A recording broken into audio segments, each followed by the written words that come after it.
The first light of spring has not yet touched the cobblestones of Millhaven when Master Baker Thomas slides the heavy wooden bolt from his bakery door. The air carries that particular coolness that speaks of winter's final retreat, and somewhere in the distance, a robin tests its voice against the silence. Thomas moves through his morning ritual with the quiet reverence of a man who has performed these same motions for 30 years, each step worn smooth by repetition, each gesture carrying the weight of tradition. The stone ovens wait like sleeping giants in the pre-dawn darkness, their mouths yawning black and cold. But Thomas knows their secret warmth, the way they hold heat like a promise through the longest nights. He begins with kindling, thin strips of apple wood that catch with a whisper of flame. The fire builds slowly, deliberately, crackling to life as golden light dances across the bakery walls. Soon the familiar scent of wood smoke mingles with the lingering ghost of yesterday's bread,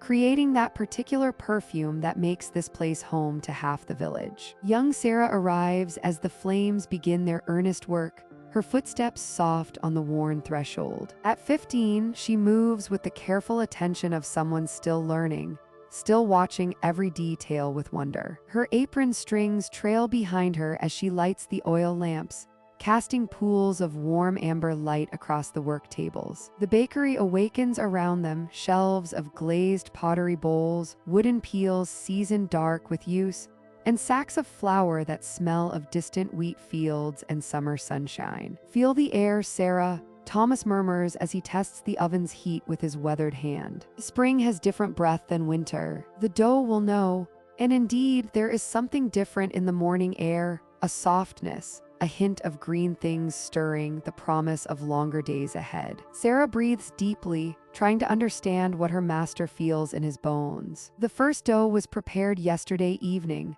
left to rise slowly through the cool night hours. Now it waits beneath clean linen cloths, transformed by time and patience into something alive and breathing. Thomas uncovers the wooden troughs with the care of a gardener unveiling seedlings. The dough has doubled, its surface smooth and taut, holding the captured breath of countless tiny bubbles. His hands, dusted with flour, divide and shape with movements so practiced they seem like dance. Each portion becomes a round loaf, turned and folded until the dough grows tight and proud. Sarah watches his fingers work, memorizing the gentle firmness, the way he coaxes rather than forces the bread into form. "Gentle, always gentle," he reminds her, his voice low and warm. "The bread must trust your hands."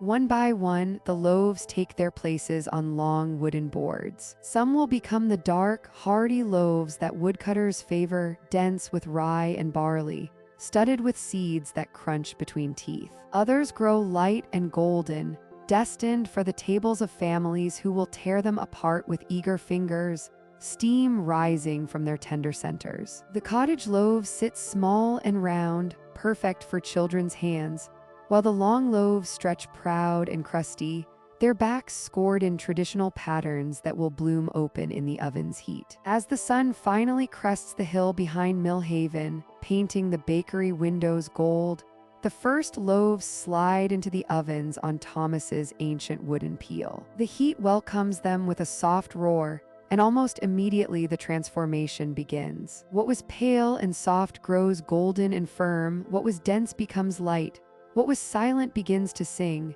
that subtle crackling song that only fresh bread knows how to sing. The scent that rises from the ovens is nothing short of magic. It spills from the bakery doorway like an invisible river, winding through the narrow streets of Millhaven, slipping under doorways and through window cracks, calling to every soul in the village that morning has truly arrived. Children pause on their way to the stream, breathing deep. Mothers smile without knowing why. Even the village dogs lift their noses, tails wagging at this daily promise of warmth and plenty. Thomas and Sarah work in companionable silence, their movements synchronized now, as natural as breathing. The ovens hold their heat steady and true, the bread rises and browns, and outside, Millhaven stirs to life. Another day beginning as countless days have begun before, with fire and flour, with patience and skill, with the ancient gift of bread breaking the night's fast and blessing the day ahead. In the growing light, steam rises from the first finished loaves like incense, and the village baker's work continues as it has for generations, as it will for generations yet to come. The morning sun filters through the diamond-paned windows of Thomas the baker's workshop, casting dancing patterns of light across flour-dusted wooden surfaces. Outside, the village of Millhaven stirs with the gentle energy of spring's arrival. Cherry blossoms drift past the bakery's open door like scattered prayers, and somewhere in the distance, a church bell chimes the hour with unhurried reverence. Thomas stands before his worn oak table, sleeves rolled back, hands already white with flour as he begins the sacred ritual of creating the festival bread. Today is special. The planting festival arrives with tomorrow's dawn, and the entire village looks to his bakery for the ceremonial loaves that will bless the season's first seeds. His fingers work the dough with practiced rhythm, kneading in not just flour and water and salt, but the hopes of an entire community. The dough beneath his palms feels alive, responsive, as if it too understands its important purpose. Thomas shapes it with reverent care, dividing portions and rolling them into long, graceful strands. Each strand will become part of an intricate braid, twisted and woven to resemble the wheat sheaves that the village prays will fill their fields come harvest time. His movements are meditation, each fold and turn a prayer whispered into the bread itself. Through the window, he watches as small figures emerge from cottages throughout the village. Children with wicker baskets skip along the cobblestone paths, their voices creating a gentle symphony of excitement. They are bound for the monastery garden, where Brother Francis tends his carefully cultivated herbs. The children's laughter mingles with the morning air, pure and sweet as the first strawberries of summer. In the garden's peaceful enclosure, surrounded by walls of honey-colored stone, the children move among raised beds like bees among flowers. Their small hands pluck sprigs of rosemary and thyme, gathering the sacred herbs that will be baked into tonight's celebration bread. Each child knows their role in this ancient dance of seasons, this cycle that connects them to generations who came before. The mothers follow at their own pace, some carrying nursing babies, others heavy with children yet to be born. They settle on wooden benches beneath apple trees heavy with blossoms, their voices weaving together in comfortable conversation. Stories flow between them like stream water over smooth stones, tales of past festivals, memories of their own childhoods spent gathering herbs, gentle speculation about which young couples might announce betrothals during tomorrow's celebrations. Back in the bakery, Thomas begins the delicate work of braiding. 6 strands become one glorious loaf, over and under, a pattern his grandmother taught him when he was no taller than his workbench. The bread takes shape beneath his hands, each twist and fold creating shadows and valleys that will hold pockets of herbs and joy. Steam rises from other ovens where simpler loaves bake for daily sustenance, but these festival breads demand his full attention, his complete devotion. The children return from their gathering, cheeks flushed pink with morning air and purpose. They pour through the bakery's door like a gentle stream, emptying their baskets onto Thomas's waiting table. The herbs release their fragrance into the warm air, rosemary's pine-sharp clarity, thyme's earthy whisper, sage's silvered wisdom. Each sprig will find its way into the dough,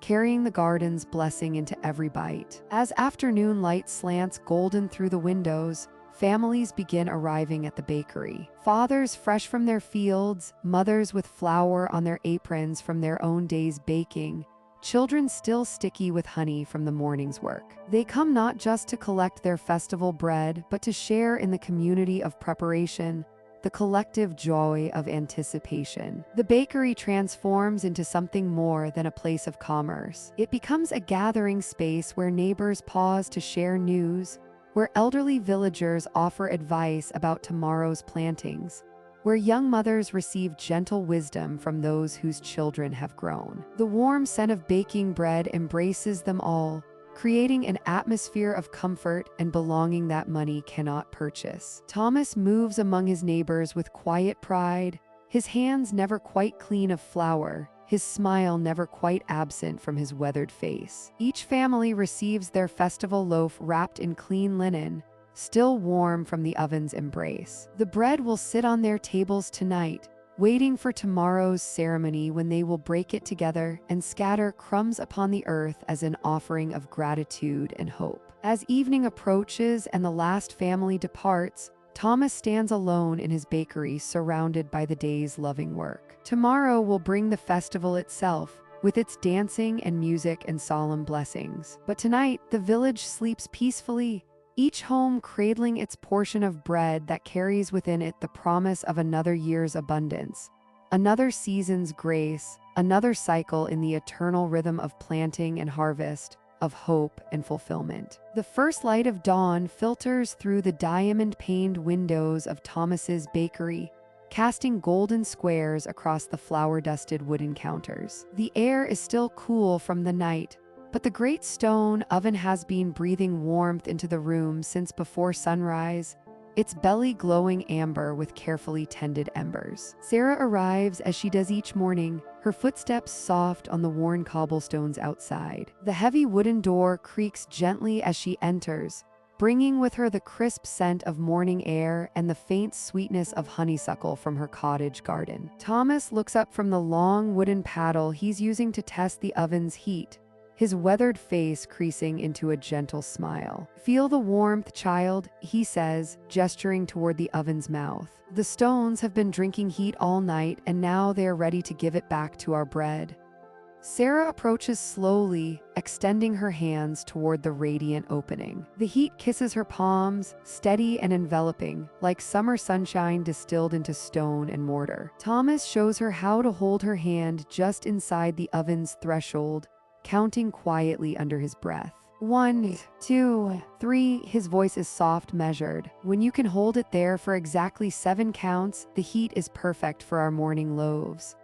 Behind them, the wooden shelves hold rows of covered baskets, each cradling dough that has spent the night slowly transforming. Thomas lifts one of the linen cloths with the reverence of someone unveiling a small miracle. Beneath, the dough has doubled in size, its surface smooth and taut, rising and falling with an almost imperceptible breath. "See how it moves," Thomas whispers, as if speaking too loudly might startle the living dough. "It's ready to tell us its secrets." He presses 2 fingers gently into the pale surface. The dough yields slowly, then springs back with quiet determination. Sarah watches, fascinated, as he demonstrates the perfect indentation. Not too deep, not too shallow. "Like pressing into a cloud," she murmurs, trying the technique herself. Thomas nods approvingly. "Exactly so. The dough speaks to us if we know how to listen."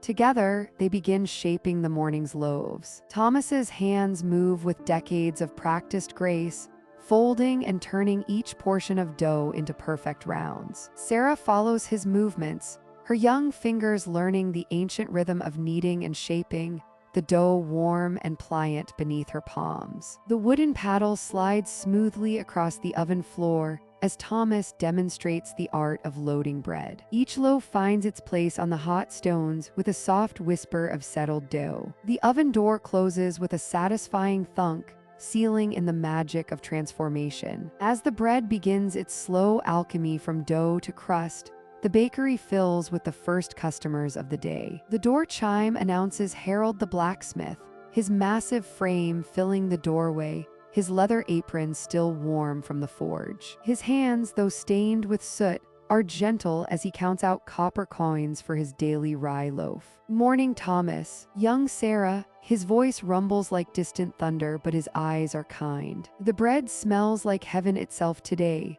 "Fresh from the stones," Thomas replies, wrapping Harold's loaf in a clean linen cloth. Still singing with heat, Harold tucks the warm bundle under his arm and breathes deeply. "Nothing like it to start the day proper."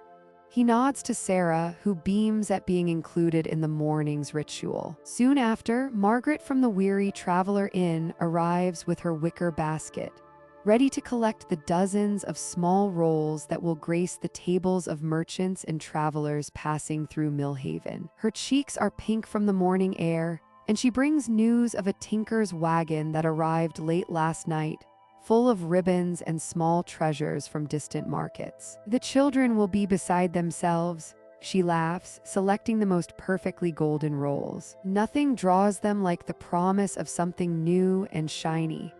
As each customer comes and goes, the bakery becomes a gentle hub of morning gossip and warm greetings. Thomas and Sarah work steadily, their movements synchronized like a quiet dance, the rhythm of their day as reliable as the sunrise itself. The stone oven breathes its heat into the room, the bread within transforming from pale dough to golden perfection, and the morning unfolds with the timeless grace of countless dawns before it. In this small corner of Millhaven, time moves like honey, sweet and unhurried, measured not in minutes but in the patient rising of dough and the gentle warmth of ovens tended with love. The morning mist clings to the cobblestones of Millhaven like a gentle blessing, carrying with it the sweet fragrance of apple blossoms and the distant sound of water turning an ancient wheel. Thomas stands at his bakery window, flour-dusted hands wrapped around a steaming cup of mint tea,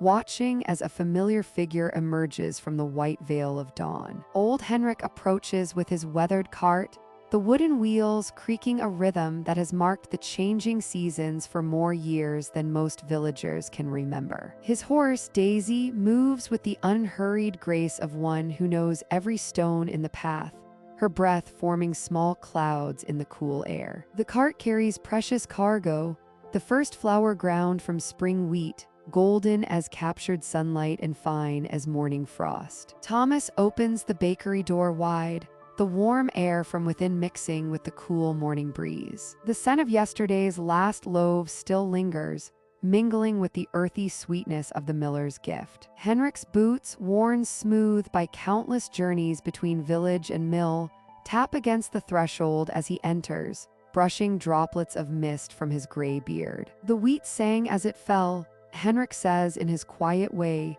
his voice carrying the cadence of flowing water and turning stones. The finest I've ground this season, Thomas. Feel how it speaks to your hands.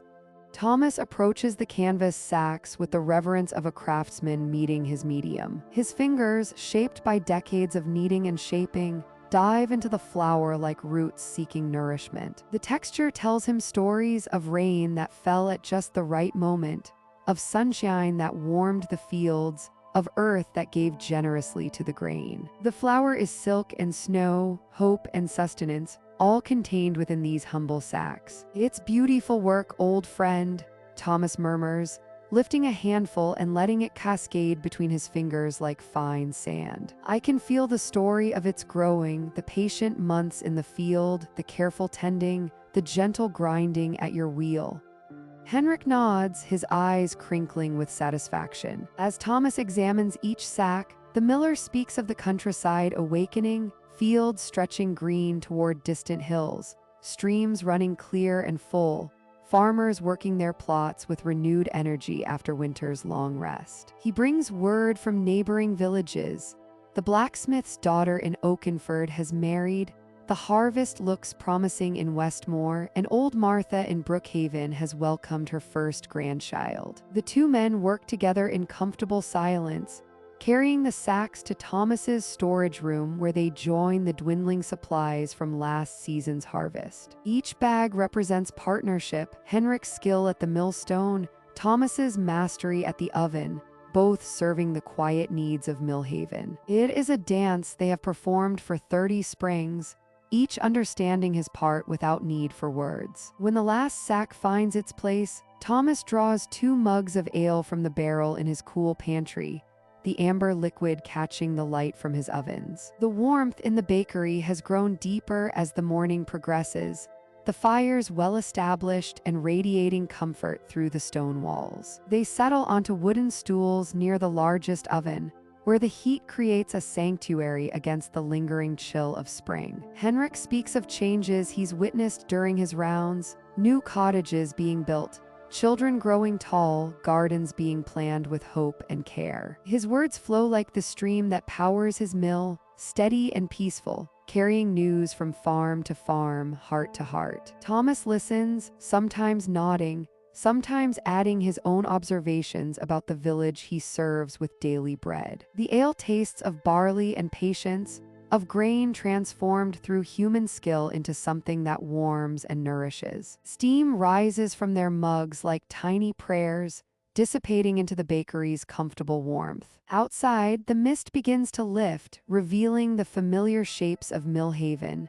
The church spire pointing toward heaven, cottages with smoke curling from chimneys, gardens where early vegetables push through dark soil. As their conversation winds down like a stream finding its peaceful course, both men sit quietly, absorbing the moment. The partnership between baker and miller runs deeper than commerce.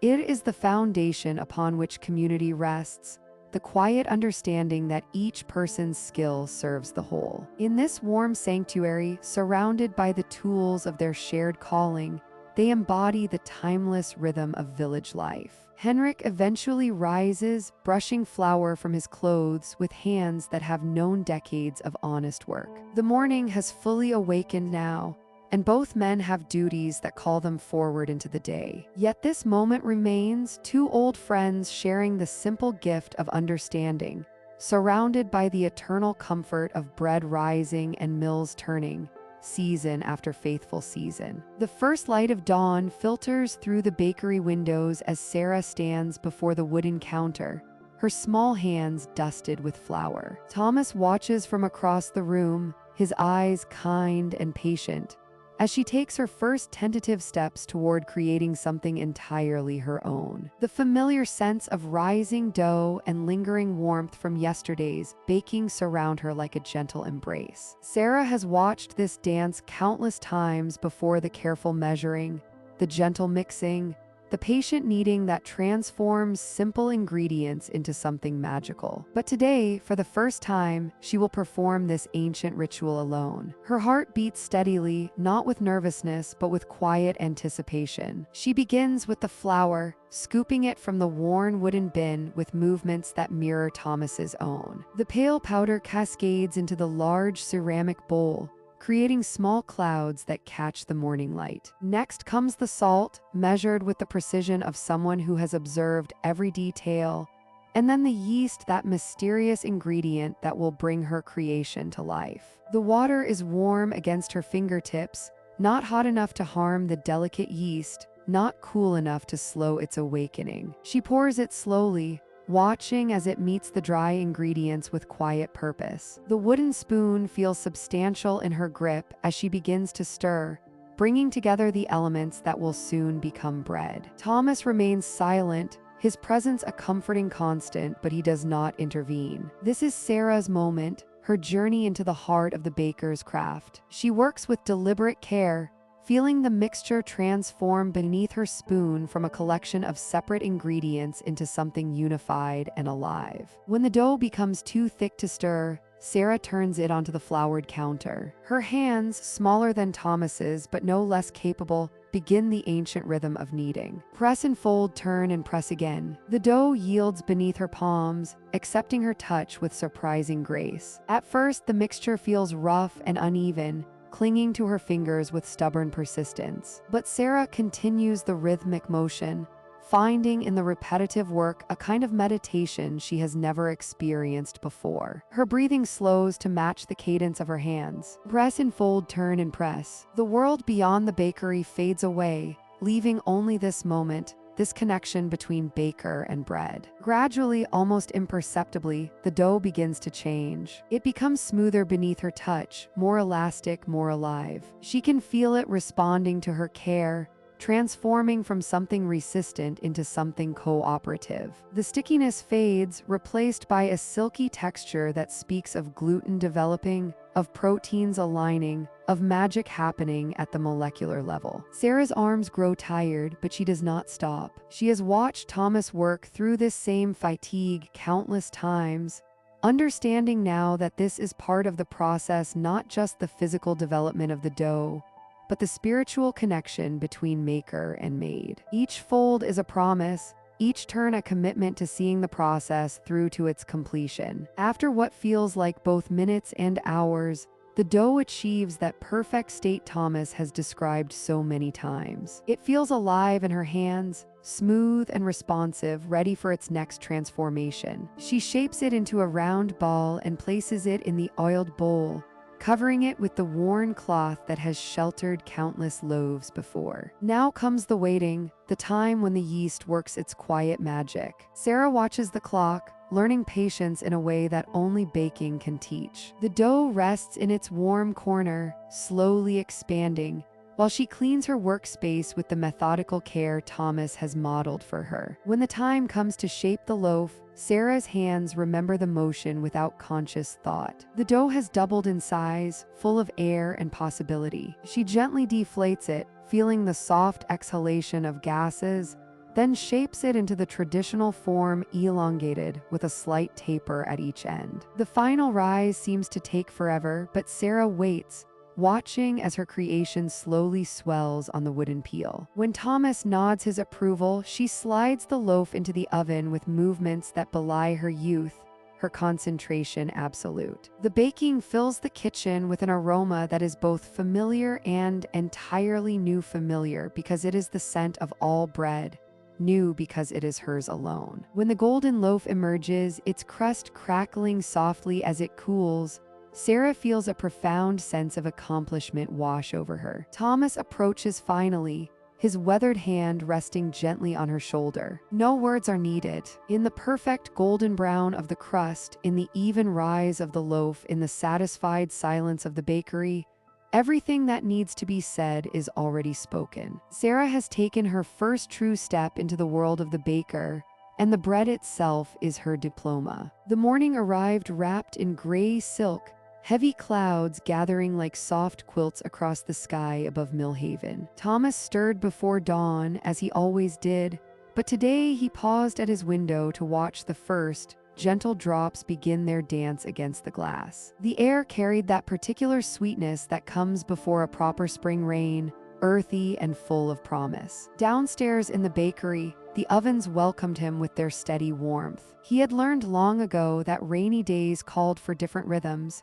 different choices. The dough seemed to know it too, rising more slowly in the humid air, taking its time to develop the deep, complex flavors that only patience could create. Thomas kneaded the morning's batch with deliberate care, feeling the gluten develop beneath his palms like silk, becoming stronger with each gentle fold. The rain began in earnest as he shaped the first loaves, a steady drumming that seemed to harmonize with the quiet bubbling of the sourdough starter. Each drop against the roof created its own small percussion, while the ovens hummed their bass note underneath. Thomas found himself moving more slowly, savoring the ritual of baking as much as the bread itself would be savored later. By the time he opened the bakery doors, the rain had settled into a gentle, persistent rhythm. The cobblestones outside gleamed like polished river stones, and the air carried the fresh scent of wet earth and blooming lilacs from the gardens beyond. The first customers arrived not hurrying, but walking deliberately through the soft shower,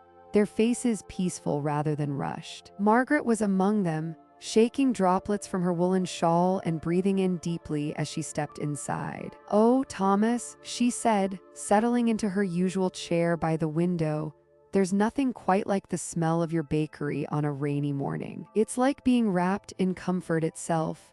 The warmth inside seemed more pronounced today, a gentle contrast to the cool dampness outside. Steam rose lazily from fresh loaves cooling on the wooden racks, and the golden light from the ovens cast everything in a honeyed glow. Other villagers began to arrive, drawn perhaps by more than just their daily bread. There was something about rainy days that made people seek out warm, welcoming spaces. Old Henrik arrived next, followed by Sarah the seamstress, then young Peter with his mother. Usually they would collect their purchases and hurry about their morning tasks, but today they lingered. The bakery filled with the gentle murmur of conversation, punctuated by the rain's soft percussion and the occasional creak of settling wood. Thomas moved among them with quiet grace, pouring steaming cups of mint tea from the pot he kept warm by the ovens, offering tastes of a new honey wheat bread he'd been perfecting. The rain seemed to slow time itself,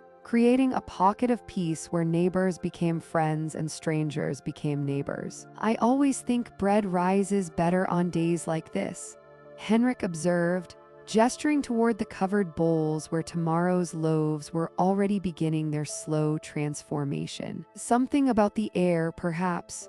Thomas nodded, wiping his flour-dusted hands on his apron. "The humidity helps, but I think it's more than that. Rainy days make us all slow down a bit, pay attention to the small miracles happening right in front of us." He lifted a cloth to reveal the pale, pillowy surface of rising dough, dimpled and alive with tiny bubbles. "This dough knows we're not rushing today."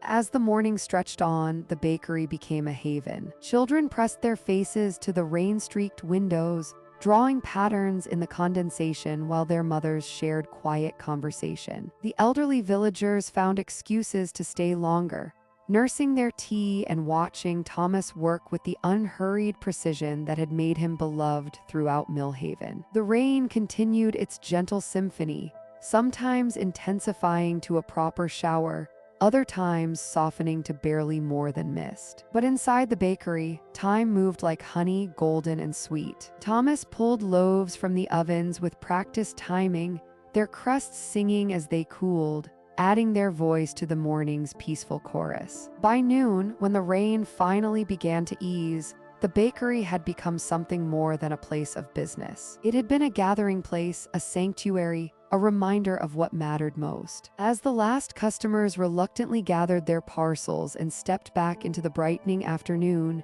Thomas began preparing the evening's bread. He worked with wet hands today, the dough responding to the extra moisture with gratitude, stretching and folding like silk scarves in his palms. Outside, the sun began to peek through the dissipating clouds, casting rainbow light through the water drops still clinging to the windows. The rain had given them all exactly what they needed. A reason to slow down, to savor, to remember that the most important ingredients in any recipe were time and attention, generously given. The morning mist still clings to the cobblestones when Brother Marcus appears at the bakery door, his brown robes rustling softly in the gentle breeze. His weathered hands cradle a woven basket filled with the monastery's finest herbs, their fragrant leaves still glistening with dewdrops from the dawn harvest. The scent of rosemary and thyme drifts through the doorway as he steps inside, mingling with the warm aroma of rising dough that fills Master Willem's domain. "Blessings on this house," Brother Marcus says quietly, his voice carrying the measured calm of one who spends his days in contemplation. Willem looks up from his work table where neat rows of dough portions wait to be shaped, flour dusting his apron like morning snow. The two men have shared this ritual for 20 years now, this seasonal collaboration that bridges the sacred and the everyday, the monastery garden and the village hearth. Brother Marcus spreads a clean linen cloth across the wooden counter and begins to unveil his treasures. First comes the rosemary, its needle-like leaves releasing their piney sweetness into the warm bakery air. The herb has been growing in the monastery garden for generations, tended by countless hands in silent devotion. Next, he lifts out bundles of thyme, their tiny leaves clustered like miniature bouquets, followed by sage with its velvety gray-green foliage that speaks of ancient wisdom and patient growth. Willem runs his fingers through the herbs, feeling their textures, breathing in their concentrated essences. "The garden has been generous this season," he observes, selecting a sprig of rosemary and crushing it gently between his palms. The oils release immediately, filling the space around them with memories of Mediterranean hills and sun-warmed stones. Together, they begin the careful work of preparation. Brother Marcus strips the rosemary needles from their woody stems with practiced movements,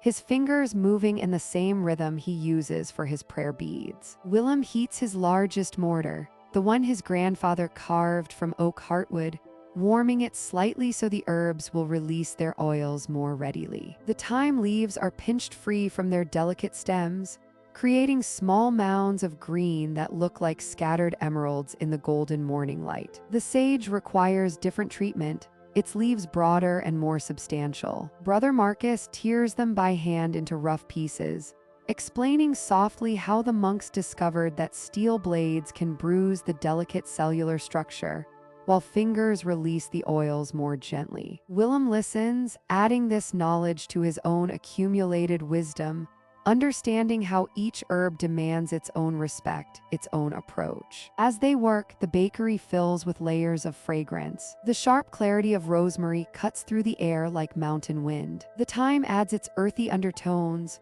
grounding and familiar as summer meadows. The sage brings depth and complexity, its slight bitterness balanced by an almost floral sweetness that only reveals itself when the leaves are properly prepared. Willem begins incorporating the herbs into his dough, folding them in with gentle, reverent movements. The rosemary will grace the round country loaves, its assertive flavor perfect for the dense, hearty bread that will accompany the feast day roasts. The thyme finds its home in smaller rolls, destined for the tables of families who will break bread together in celebration. The sage, most precious of all, will be kneaded into special loaves reserved for the monastery brothers and the village elders. Brother Marcus watches the transformation with quiet satisfaction. He sees how Willem's hands know exactly the right moment to stop kneading, when the herbs are distributed but not overworked, when the dough still holds its silky texture while embracing these gifts from the earth. This is the kind of knowledge that passes between generations like a sacred trust, from master to apprentice, from monastery to village, from season to season. The shaped loaves go into their baskets to rise, covered with linen cloths that Brother Marcus blessed at dawn prayers. As they work, both men understand they are participating in something larger than bread making. They are weaving together the separate strands of their community, creating connections that feed not just the body but the spirit of village life. The morning advances slowly, peacefully. Steam begins to rise from the first loaves as they enter Willem's ancient oven. The herbs release their essences in the heat, creating an atmosphere that speaks of abundance and care, of traditions honored and community nurtured. In a few hours, these aromatic treasures will grace tables throughout Millhaven, carrying with them the combined gifts of monastery garden and village bakery, the patient devotion of monk and master baker joined in the simple, sacred act of feeding their neighbors well. The first pale light of dawn finds Sarah already at work, her hands deep in a bowl of risen dough that seems to pulse with life beneath her fingers. The bakery breathes around her, alive with the gentle sounds of preparation, the soft whisper of flour being sifted, the rhythmic thump of Thomas kneading at the large oak table, and the subtle crackle of embers being coaxed back to flame in the great stone ovens. Market day arrives like a familiar friend, bringing with it the promise of new faces and distant tales. Sarah has been preparing for weeks, learning the delicate art of shaping small, perfect loaves that will travel well in merchants' packs and delight visitors who come seeking the famous bread of Millhaven. Her movements have grown swift and sure, each roll emerging from her hands like a small, golden promise. The air fills with the scent of cardamom and honey as Thomas slides the first tray of sweet pastries into the oven's glowing mouth. These are his special creation for market day, delicate spirals of buttery dough studded with dried fruits and nuts, glazed with honey that catches the morning light like amber. The recipe came from a traveling spice merchant years ago, traded for a dozen loaves and a night's warm shelter. Sarah wipes her flour-dusted hands on her apron and moves to tend the smaller oven, where dozens of herb rolls wait their turn. Each one is marked with her own gentle thumbprint, a signature she's developed over the long summer months. Rosemary, thyme, and sage from the baker's garden perfume the dough, creating an aroma that speaks of home and hearth to anyone who breathes it in. The village begins to stir beyond the bakery's warm walls. Footsteps echo on cobblestones as merchants arrive from distant towns, their wagons creaking under the weight of goods from far-off places.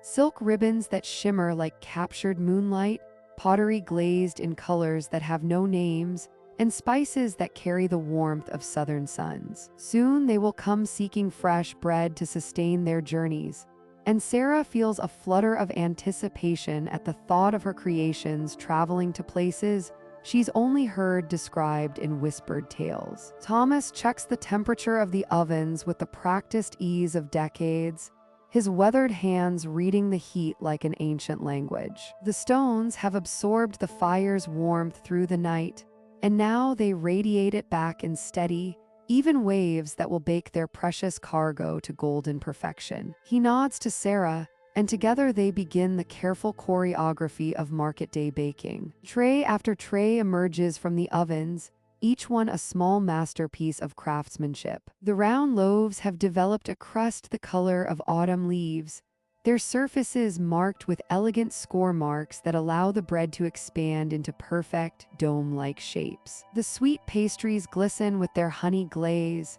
and the herb rolls release their fragrant oils into the warming air. As the sun climbs higher, casting long rectangles of golden light through the bakery's windows, Sarah arranges the finished breads in wicker baskets lined with clean linen cloths. Each basket tells a story of the night's work: the careful measuring of ingredients, the patient kneading, the watchful waiting as dough rose and transformed. She folds the corners of the cloths with particular care, knowing that these humble coverings will be the first thing visitors see when they lift the basket lids. The sound of voices drifts through the open door, carrying the musical cadences of different dialects and the excitement of market day bargaining. Sarah can hear the clip-clop of horses' hooves and the rumble of cart wheels over stone as vendors arrange their wares in the village square. Soon, the air will fill with the mingled scents of fresh flowers, leather goods, and exotic spices.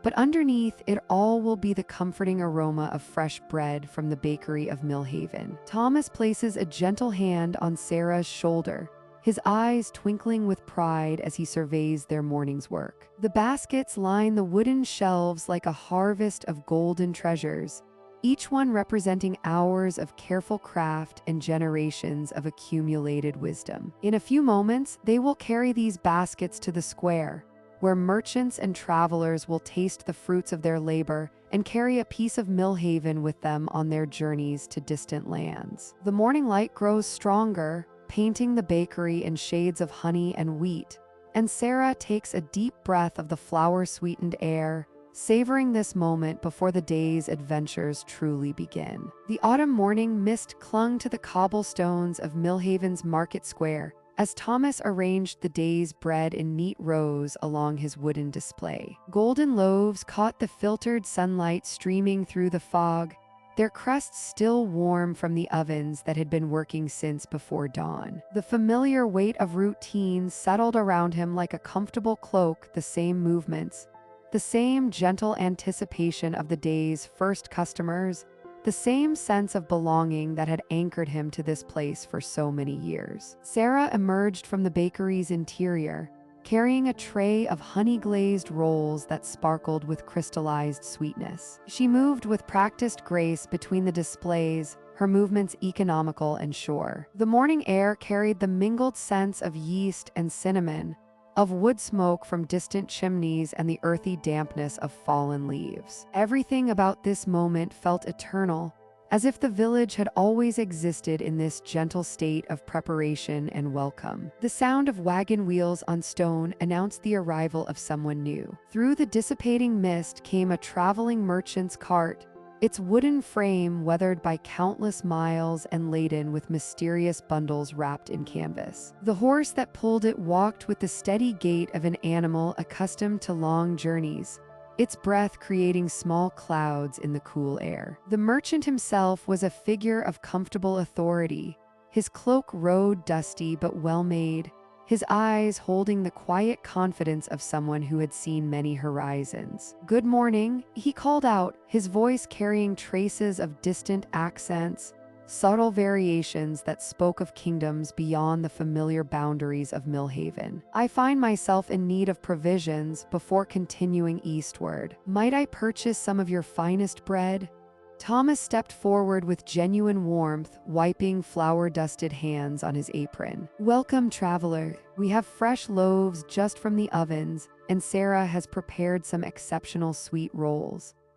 He gestured toward his daughter, who offered a shy smile while arranging the honey-glazed pastries with careful attention to their golden surfaces. As the merchant examined the bread, testing its texture with knowing fingers, he began to speak of the places his travels had taken him. His voice carried the hypnotic rhythm of someone accustomed to storytelling, weaving tales that transported his listeners far beyond the comfortable boundaries of their village square. He spoke of a bakery in the northern mountains where the bakers worked with grains that grew only in the thin air of high altitudes, creating bread with a texture unlike anything found in the lowlands. Sarah found herself leaning closer, her work temporarily forgotten as she listened to descriptions of markets where exotic spices filled the air with unfamiliar fragrances. The merchant told of a coastal city where bakers incorporated seaweed into their recipes, creating loaves that tasted of ocean breezes and distant storms. His words painted pictures of desert kingdoms where date palms provided natural sweeteners,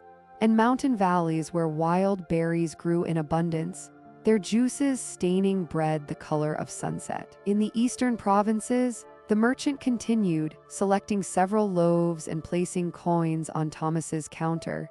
There is a tradition of baking bread in underground ovens carved from volcanic stone. The heat remains constant for days, creating crusts so perfect they ring like bells when tapped.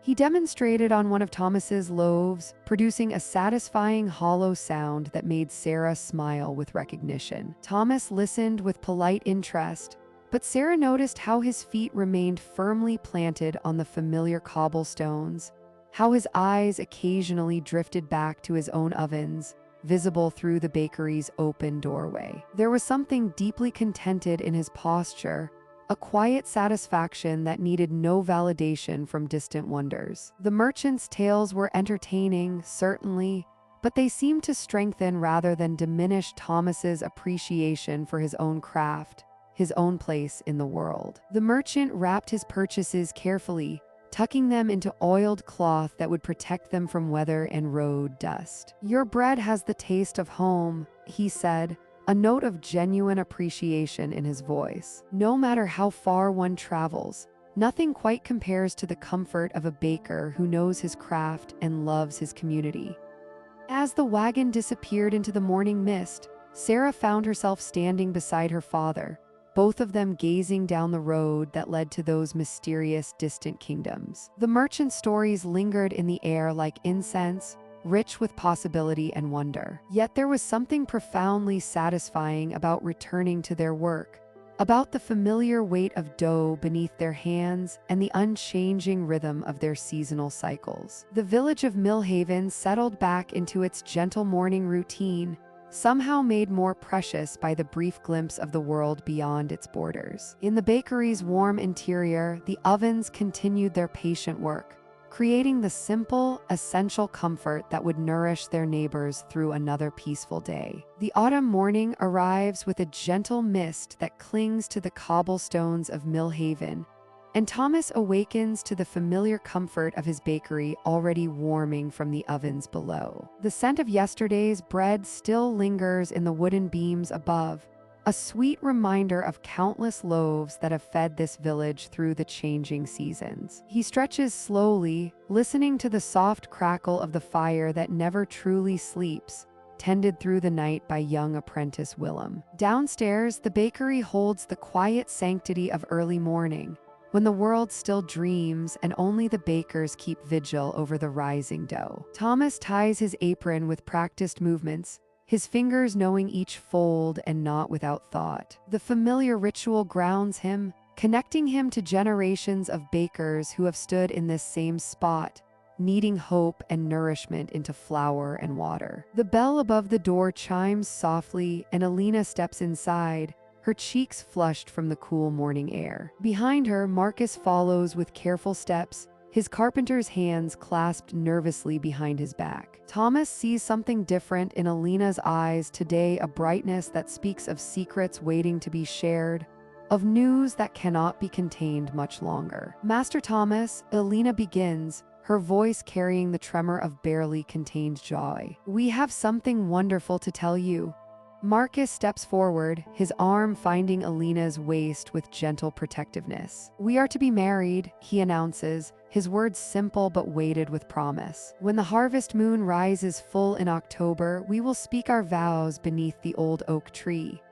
The news settles into Thomas's heart like honey into warm bread, sweet and nourishing. He has watched these two young souls circle each other through the seasons, their friendship ripening into something deeper with each passing month. Alina, who has worked beside him since she was barely tall enough to reach the kneading table, and Marcus, whose skilled hands have crafted half the furniture in Millhaven, including the sturdy shelves that hold Thomas's precious loaves. "Then we must begin planning the wedding breads," Thomas says, his voice warm with the pleasure of tradition about to unfold. "Each loaf will carry the wishes of our village, shaped with symbols that have blessed marriages for countless generations."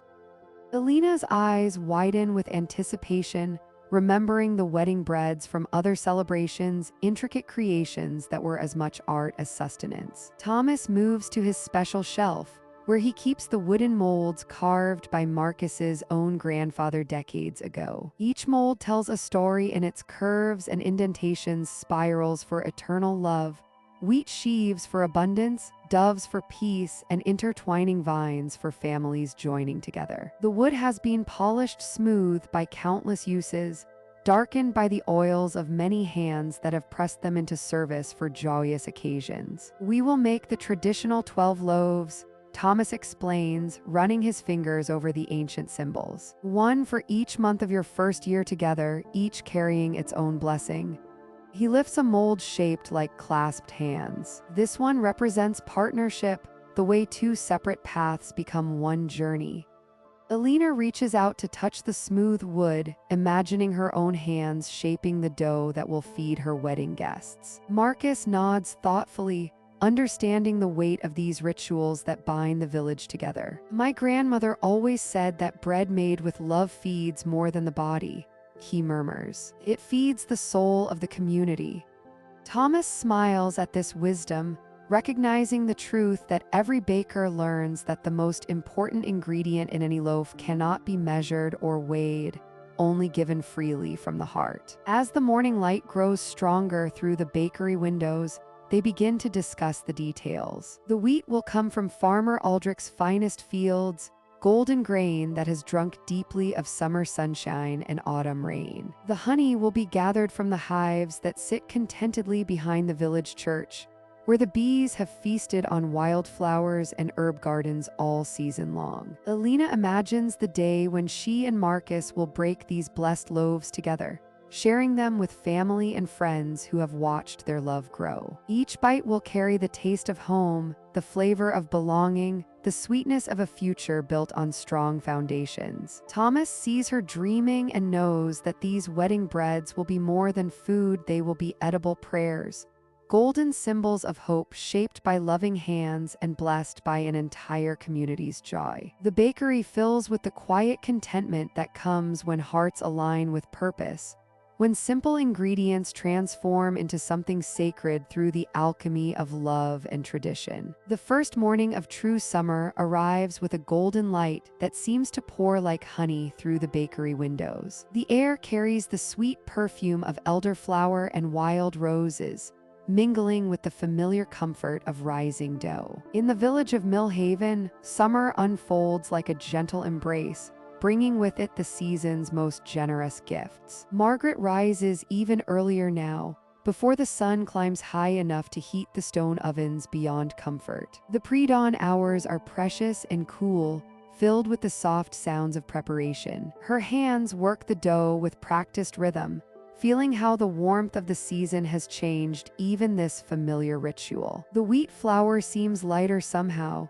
touched by abundant sunshine and gentle rains that blessed the fields throughout spring. The first loaves of the day carry summer's essence within them. Fresh herbs from the kitchen garden behind the bakery, rosemary with its pine-like fragrance, thyme that releases its earthiness at the gentlest touch, and sage with leaves soft as velvet fold into the bread like whispered secrets. Each herb adds its own quiet song to the symphony of flavors that will grace the village tables. As the morning progresses, children appear at the bakery door with small baskets clutched in their hands. Wild strawberries, no larger than buttons but bursting with concentrated sweetness, nestle among broad green leaves. Raspberries follow, their deep red promise of tartness balanced by summer sun. Margaret accepts these offerings with gentle gratitude, knowing how these tiny treasures will transform her afternoon's baking. The berry breads emerge from the ovens like edible jewels. Blueberries dot the golden crumb like scattered sapphires,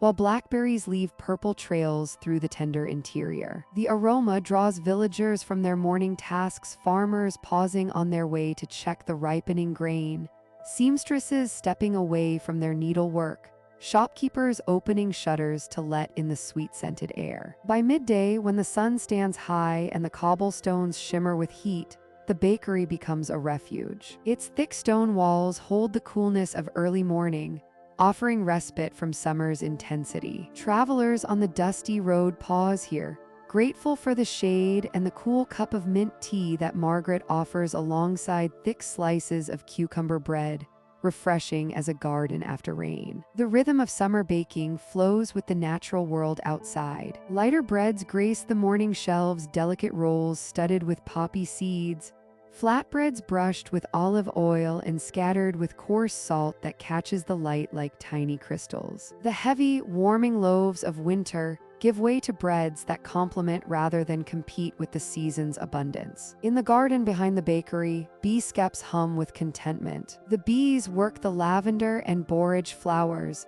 returning to their homes heavy with nectar that will become the honey Margaret folds into her evening sweets. The partnership between baker and bee, garden and grain, speaks to something ancient and peaceful about summer's plenty. As afternoon lengthens into evening, the air begins to cool just enough to allow for the day's final baking. Fruit tarts emerge from the ovens, their pastry crisp and golden, cradling jewel-bright arrangements of the day's harvest. Apricots from the old tree by the mill, their skin blushed with pink and gold. Cherries so dark they seem to hold shadows, their tartness balanced by a whisper of honey from the garden hives. The village settles into summer's particular peace as twilight approaches. Windows remain open to catch any passing breeze, and the sounds of evening children's laughter, the distant lowing of cattle, the gentle splash of someone drawing water from the well drift through the warm air like music.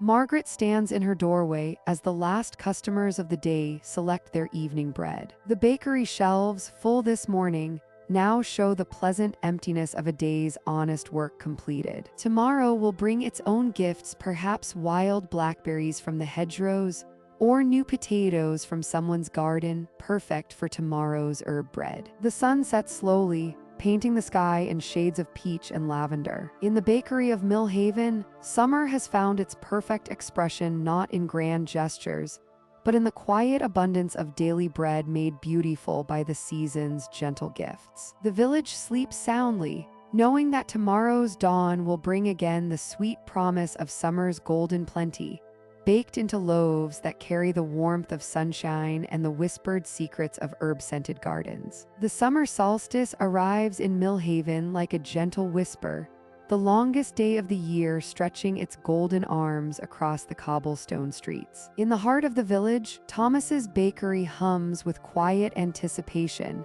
its windows already catching the first amber rays of dawn. Today is no ordinary day, it is the Midsummer Festival, when tradition calls for breads that celebrate the very essence of summer itself. Sarah arrives before the church bells mark the hour, her hands already dusted with flour from her own morning preparations. Together, she and Thomas begin the sacred ritual of festival baking, their movements synchronized like dancers who have performed this waltz for countless seasons. The dough they work today is different, enriched with honey from the village hives, golden as captured sunlight, and perfumed with the faintest hint of elderflower gathered at dawn. Thomas shapes his first loaf with the reverence of a sculptor, his weathered fingers coaxing the dough into the form of a perfect sunflower. Each petal emerges under his touch, carved with delicate precision using tools his grandfather once wielded. The center of the flower he decorates with sesame seeds,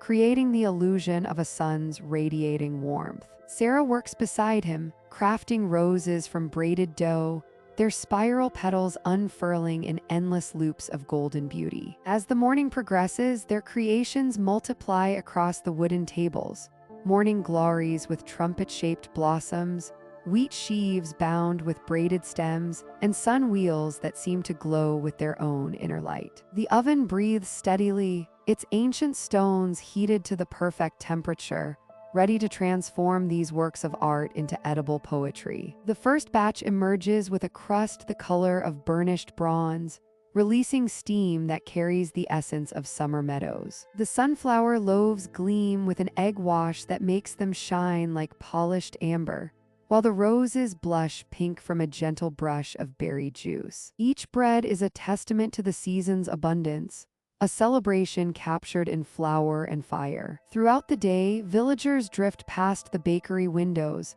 their faces brightening at the sight of the festival breads cooling on wooden racks. Children press their noses against the glass, eyes wide with wonder at the edible flowers that seem too beautiful to eat. The baker's wife, Alina, arranges the breads in wicker baskets lined with linen cloths embroidered with summer blooms, each one a small treasure chest of artistry. As the sun reaches its zenith, casting short shadows in the village square, the entire community begins to gather. Families emerge from cottages carrying quilts and cushions, transforming the cobblestones into a patchwork of color and comfort. The fountain in the square's center bubbles merrily, its music mingling with the gentle murmur of conversation and the rustle of settling fabric. Thomas and Sarah carry their creations to the square, each basket received like a precious gift. The sunflower breads become the centerpiece of family spreads, surrounded by wheels of pale cheese,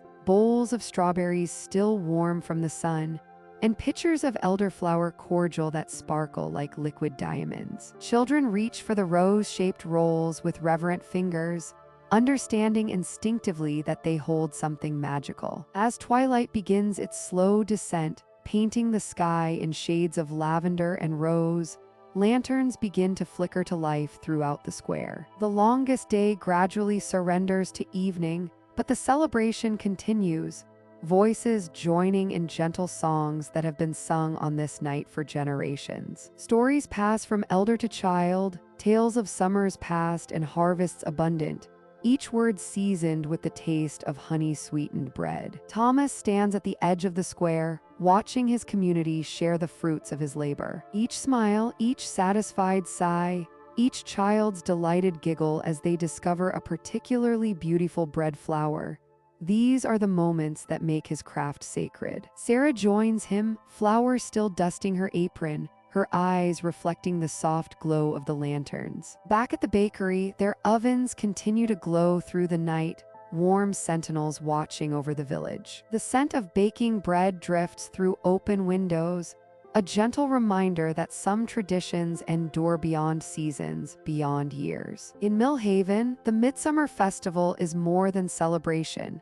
It is communion, community, and the quiet magic that happens when simple ingredients are transformed by loving hands into something that nourishes both body and soul. The stars emerge one by one, scattered like flour across the darkening sky, and the village settles into contented sleep, bellies full of summer's sweetest gifts. The morning light filters through the bakery windows like honey through cheesecloth, casting long golden rectangles across the flour-dusted wooden floor. Thomas moves with the deliberate grace of someone who has performed these same motions for 40 years, his weathered hands shaping dough with an intimacy that speaks of countless dawns spent in communion with wheat and water. Sarah watches from her place beside the great oak table, her young fingers still learning the subtle language of yeast and time. Today feels different somehow, heavier with meaning, as Thomas pauses in his work and looks toward the old stone alcove where generations of bakers once built their fires. "Come here, child," Thomas says softly,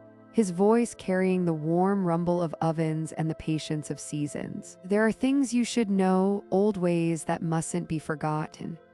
He leads her to the far wall where ancient stones peek through newer plaster, remnants of ovens that once blazed with oak and apple wood. His palm rests against the cool surface, feeling for echoes of heat that warmed bread centuries ago. Your great-grandmother's grandmother baked here. He begins, his words settling into the quiet morning like flour sifting through silk. Before we had these modern ovens, before gas lines ran beneath our streets, there was only fire and stone, and the wisdom passed from hand to hand. Sarah's breathing grows soft and steady as she imagines those distant bakers, their faces lit by flame as they slid loaves into caverns of glowing stone. The scent of sourdough starter mingles with the faint ghost of wood smoke that seems to cling forever to these old walls. Thomas moves to the window, where morning mist still clings to the cobblestones of Market Square. They knew things we've nearly forgotten, he continues, his gaze distant. How to read the sky in a handful of rising dough. When the barometric pressure dropped, the dough would rise too quickly, and they'd know rain was coming. When winter storms gathered, the yeast would grow sluggish, whispering of cold that hadn't yet arrived. His hands demonstrate as he speaks, cupping the air as if holding invisible loaves. They felt the seasons in their fingertips, child. Spring dough was eager and wild, like new lambs in the meadow. Summer bread rose with the lazy contentment of warm afternoons. Autumn brought steady, reliable fermentation, while winter dough required coaxing and patience, like drawing warmth from a banked fire. Sarah nods, understanding flowing through her like cream poured into morning coffee. She thinks of the sourdough starter bubbling quietly in its crock, older than memory, a living link to all those vanished hands that fed it with flour and hope. The outdoor ovens were temperamental creatures, Thomas says, returning to the ancient stones. Fed with split oak and fruit wood, they demanded attention like spoiled children. Too hot, and the crust would char while the center remained raw. Too cool, and the bread would emerge pale and lifeless, lacking the deep golden color that spoke of proper transformation. He traces patterns in the air, showing her how bakers once tested heat by thrusting their bare arms into the oven mouth, counting heartbeats before the fire became unbearable. 3 heartbeats meant bread baking heat. 5 was perfect for pastries. 7 heartbeats, and you could slow cook the great Sunday roasts. The morning deepens around them, filled with the gentle sounds of a village awakening distant church bells, the soft clatter of cart wheels on stone, the drowsy murmur of early shoppers in the square. Yet inside the bakery, time moves differently, flowing backward through decades and centuries. Why are you telling me this now? Sarah asks, her voice barely above a whisper, afraid to break the spell of ancient knowledge settling over them like flour falling through morning light. Thomas smiles, his eyes crinkling at the corners like well-worn parchment. Because wisdom dies when it isn't shared, child. These old ways, they're part of who we are, part of what makes bread more than just flour and water. Every loaf carries the memory of all the loaves that came before, stretching back to the very first baker who learned that fire and grain could create sustenance and joy. He places his flour-dusted hand on her shoulder, the gesture both blessing and responsibility. You're not just learning to bake, Sarah. You're becoming a keeper of secrets, a guardian of traditions that have fed this village through plague and plenty, through seasons of abundance and years of want. The sourdough starter bubbles softly in its corner, alive with the same yeasts that leavened bread for Sarah's great-great-grandmother, an unbroken chain of fermentation and faith stretching back through time like golden thread connecting, past to present to future yet unborn. The late August evening settles gently over Millhaven like a soft woolen blanket, carrying with it the sweet scent of ripening grain and the distant sound of crickets beginning their nightly chorus. Thomas stands at the bakery window, flour still dusting his weathered hands as he watches the last golden light fade from the wheat fields that stretch beyond the village boundary. The stalks sway in the gentle breeze, heavy with grain, whispering promises of the abundant harvest soon to come. Tonight marks the rising of the harvest moon, and Thomas has prepared something special to honor this ancient rhythm of the seasons. Behind him, arranged on wooden cooling racks, sit dozens of honey wheat loaves, their crusts gleaming amber in the lamplight. He has been working since dawn, his hands moving with the practiced grace of 40 years at this craft, shaping dough that seemed to hold within it all the warmth and promise of summer's end. The wheat for these loaves came from Miller Harrison's fields, ground just yesterday at the old stone mill by the creek. Thomas can still hear the gentle whoosh of the water wheel, the soft grinding of stone against stone, the way the fresh flour felt between his fingers when Harrison brought it to the bakery door. There is something sacred in this connection between earth and grain, grain and flour, flour and bread. It is a chain that has sustained this village for generations, as constant as the turning seasons themselves. As twilight deepens, Thomas lights the oil lamps that hang from the bakery's timber beams, their warm glow casting dancing shadows across the stone walls. The familiar scents of his trade surround him: yeast and flour, cinnamon and cloves, the lingering sweetness of honey that he drizzled into today's special loaves. These are smells that have marked the passage of his days, as reliable as sunrise, as comforting as his wife's gentle humming as she tends her garden. Through the open window, he can hear the village settling into its evening rhythm. Somewhere down the cobblestone lane, a door closes softly. A cat pads silently across the square, pausing to groom itself beneath the old oak tree. From the blacksmith's cottage comes the faint sound of children's laughter, quickly hushed as bedtime approaches. These are the gentle sounds of home, of community, of lives lived in harmony with the turning wheel of seasons. The moon begins to show itself above the eastern hills, at first just a pale suggestion behind wisps of cloud, then growing stronger, fuller, until it hangs like a great silver coin in the darkening sky. This is the harvest moon, larger and brighter than any other, the moon that has guided farmers for countless generations as they worked late into the evening, gathering in the crops that would sustain them through the long winter months ahead. In its silver light, the wheat fields transform into something almost magical. The grain seems to glow with its own inner light, each stalk crowned with gold, the entire landscape shimmering like a vast, gentle sea. Thomas has seen this sight every year for 4 decades, yet it never fails to fill him with quiet wonder. There is something eternal in this moment, something that connects him to all the bakers and farmers and villagers who have stood in this same spot, watching this same moon rise over these same fields. Behind him, the bakery holds its own quiet magic. Tomorrow's bread dough rises slowly in wooden bowls, covered with clean linen cloths. The sourdough starter bubbles gently in its crock, alive with the wild yeasts that Thomas's grandfather captured from the air itself 40 years ago. The ovens radiate a gentle warmth,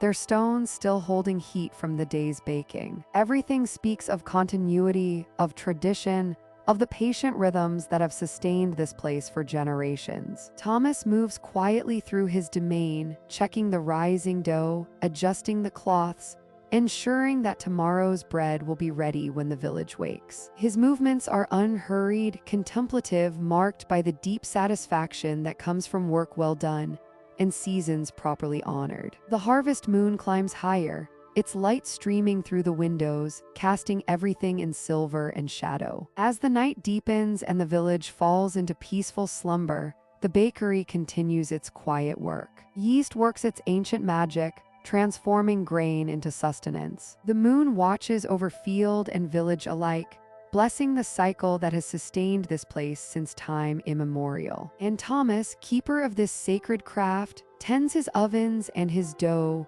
guardian of the bread that will welcome tomorrow's dawn with the promise of another day's nourishment, another day's grace. The first whisper of autumn arrived on a Tuesday morning, carrying with it the crisp promise of change. Sarah felt it the moment she stepped into her bakery before dawn, the way the cool air seemed to dance with the warmth from her ovens, creating gentle currents that hadn't been there just days before. The season was turning, as it always did, with quiet certainty. She moved through her familiar morning ritual, lighting the fires and warming the stone hearths that had served generations of bakers in Millhaven. But today, something felt different. The dough she had set to rise overnight seemed to breathe more slowly, more deliberately, as if it too sensed the shifting world beyond the bakery walls. The cooler air had slowed the fermentation, creating a denser, more complex flavor that spoke of deeper things than summer's quick, bright breads. Outside, the village was waking to its first taste of autumn's embrace. Golden leaves drifted past the bakery windows like lazy thoughts, settling on windowsills and doorsteps with gentle purpose. The early morning light had taken on a different quality, honey-colored and slanted, painting everything in warm amber tones that seemed to invite the soul to slow down and savor. Sarah pulled her woolen shawl closer around her shoulders as she worked, feeling the pleasant contrast between the cool morning air and the radiant warmth of her ovens. The hearty rye dough beneath her hands responded differently now, more resilient, requiring a gentler touch and longer kneading. She adjusted her rhythm instinctively, the way her mother had taught her and her grandmother before that, following the ancient dance between baker and season. The first customers of the day arrived as the church bell chimed 7, their cheeks pink from the crisp morning walk. Old Henrik stamped his feet on the threshold, breathing in the rich aroma of fresh bread with obvious pleasure. "Smells like winter's coming," he said with satisfaction, rubbing his gnarled hands together. "Time for the good, dark bread that sticks to your ribs." Sarah smiled, understanding perfectly. Already, without conscious decision, she had begun to shift her daily offerings. The light, airy summer loaves were giving way to denser, nuttier breads made with heartier grains. Rye and barley, oats and buckwheat, the robust grains that would sustain the village through the darker months ahead. These breads took longer to rise, longer to bake, but they carried within them the essence of autumn itself. Substantial, warming, deeply satisfying. Young Martha hurried in, her market basket tucked under her arm, seeking her usual morning loaf. But she paused at the counter, drawn by the unfamiliar richness of today's offerings. "What's that wonderful smell?" she asked, pointing to the darker loaves cooling on the wooden racks. "Autumn bread," Sarah replied simply, lifting one of the round loaves to show its deep mahogany crust. "Made with the last of the harvest wheat and the first pressing of the season's barley. It's what the cooler air has been asking for." As the morning progressed, Sarah noticed how the changing season affected every aspect of her craft. The butter stayed firmer longer, creating flakier pastries. The milk seemed richer, as if the cows themselves sensed the need for more substantial fare. Even the water from the village well tasted different, cleaner, sharper, with a mineral clarity that enhanced the flavor of everything it touched. By midday, when the autumn sun had warmed the air to a comfortable temperature, the bakery had found its new rhythm. The slower rise times meant starting earlier, but also allowed for deeper flavors to develop. The heartier ingredients required more patient handling, but rewarded with breads that seemed to capture the very essence of the season within their golden brown crusts. As Sarah wiped down her counters and prepared for the afternoon baking, she reflected on how naturally these transitions came. Each season brought its own gifts, its own challenges, its own perfect harmony between what the earth provided and what the people needed. Summer's abundance gave way to autumn's richness, just as autumn would eventually yield to winter's quiet strength. The village children passed by the window on their way home from lessons, their laughter mixing with the rustle of fallen leaves. Their mothers would soon arrive, seeking the sturdy breads that would warm their families through the cooler evenings now settling over Millhaven. And Sarah would be ready, her ovens glowing, her hands steady, following the timeless rhythm that connected her to every baker who had ever worked with grain and fire, season after season, year after year. The first chill of autumn had arrived, and with it, the gentle promise of abundance in a different form, deeper and more lasting than summer's bright gifts. The amber glow of sunset painted the cobblestones of Millhaven's market square, where long wooden tables stretched from the fountain to the baker's doorway like arms welcoming the entire village into an embrace. Thomas wiped flour from his hands on his well-worn apron, surveying the bounty that would soon emerge from his ovens. Tonight was the great harvest feast, and every soul in the village had been preparing for weeks. Inside the bakery, the air shimmered with warmth from 3 ovens working at full capacity. Rows upon rows of bread loaves lined every available surface, crusty sourdough rounds that sang when tapped, braided challah gleaming with egg wash, dense rye loaves studded with caraway seeds, and delicate dinner rolls soft as morning clouds. The familiar rhythm of rising, shaping, and baking had consumed Thomas's days and nights, yet he moved with the practiced grace of a man who had found perfect harmony with his craft. Martha bustled through the bakery door, her arms laden with freshly churned butter wrapped in cheesecloth. "Thomas, the children from the school are here to help carry the bread," she announced, her voice bright with excitement. Through the window, he could see their eager faces pressed against the glass,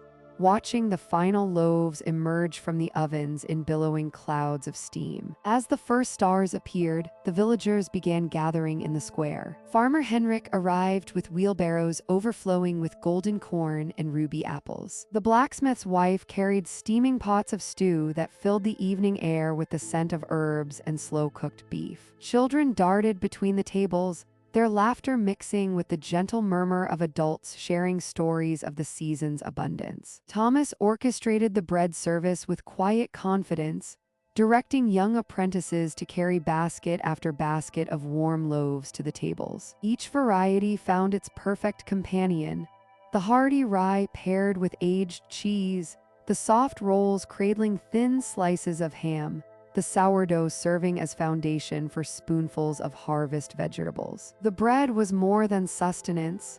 It was the thread that wove the meal together, connecting each dish and each person to the communal celebration. As darkness deepened, lanterns flickered to life across the square, casting dancing shadows on the faces of friends and neighbors. The bakers' ovens continued their steady work, the glow from their mouths adding warmth to the cool autumn night. Thomas found himself moving between kitchen and square, ensuring no table went empty, no guest left unfed. The rhythm of the feast matched the rhythm of his ovens, constant, reliable, nourishing. Old Willem, the village storyteller, rose from his seat near the fountain and began weaving tales of harvests past. His voice carried across the square, speaking of seasons when the grain grew so tall it touched the clouds, of years when the apples were so sweet they drew songbirds from distant forests. Children gathered at his feet, their faces upturned in wonder, while parents lingered over cups of mulled cider and conversations that meandered like streams through familiar countryside. Throughout the night, Thomas's bakery remained alive with purpose. Fresh loaves emerged every few hours, their crusts singing as they cooled. The apprentices took turns sleeping on flour sacks while others tended the fires, ensuring the ovens never grew cold. The scent of baking bread drifted across the square like a lullaby, mingling with wood smoke from the cooking fires and the sweet perfume of apple cider warming in copper pots. As dawn approached, painting the eastern sky in shades of pearl and rose, the great harvest feast began its gentle transformation into morning. Some villagers had departed for warm beds, while others dozed contentedly at the tables, wrapped in woolen shawls against the morning chill. Thomas emerged from his bakery carrying the final batch of the night, golden breakfast rolls that would greet the sunrise with their gentle warmth. The square gradually emptied as families gathered their dishes and sleepy children, but the sense of abundance lingered in the air like the last notes of a beautiful song. Crumbs scattered across the cobblestones would feed the sparrows at daybreak. Empty baskets that had held countless loaves bore the sweet residue of wheat and yeast. The bakers' ovens finally rested, their fires banked to glowing embers that would kindle tomorrow's bread. Thomas stood in his doorway, watching the last lanterns extinguish as Millhaven settled into the peaceful hours between night and dawn. His hands, stained with flour and warmed by countless hours near the ovens, held the satisfaction of a feast well served. The great harvest celebration had woven another golden thread into the tapestry of village life, and at its heart had been the simple miracle of grain transformed into nourishment, of individual loaves becoming the foundation for community joy. The amber light of late October filtered through the bakery windows as Thomas spread a collection of worn wooden boards across the work table. Each plank bore the smooth patina of countless years, their surfaces polished by the hands of bakers who had worked these same recipes when his grandfather was still an apprentice. Sarah watched as he arranged the boards with the careful reverence of a craftsman preparing sacred tools. "The art of preserving bread," Thomas said softly, his voice carrying the weight of tradition, "is perhaps the most important skill a baker can master. When the snows come and the roads become impassable, these loaves will sustain our neighbors through the darkest months." He measured flour into a large ceramic bowl, the grains cascading with a whispered rhythm that had echoed in this bakery for generations. The flour was different today, harder, coarser, milled specifically for preservation rather than the tender crumb of everyday bread. Sarah could smell the earthiness of it, the honest scent of wheat that had been carefully dried and ground to withstand time. "We begin with hardtack," Thomas explained, adding just enough water to bind the flour into a firm, unyielding dough. The Vikings carried it on their longships, and Roman soldiers marched across continents with it in their packs. It asks nothing of us but patience, and in return, it offers months of nourishment. Sarah kneaded the dense mixture, feeling how different it was from the supple doughs of summer. This dough resisted her touch, remaining stubborn and compact. Yet there was something deeply satisfying about working with it, knowing that each fold and turn was preparing sustenance for the long winter ahead. As she worked, Thomas prepared the oven, banking the coals to create a steady, gentle heat. The temperature needed to be just right, hot enough to drive out every trace of moisture, yet not so intense as to scorch the precious grain. He had gauged this balance so many times that his hands seemed to know the exact warmth by instinct. They rolled the dough into sheets, each one perfectly uniform in thickness. Thomas showed Sarah how to score the surface in neat squares, creating natural breaking points that would serve portions for months to come. The knife moved in steady, measured strokes, dividing the sheet into pieces no larger than a child's palm. "Each square," Thomas said as he worked, "will keep a person fed for a day if need be. Our ancestors understood the mathematics of survival, and we honor that wisdom with every cut."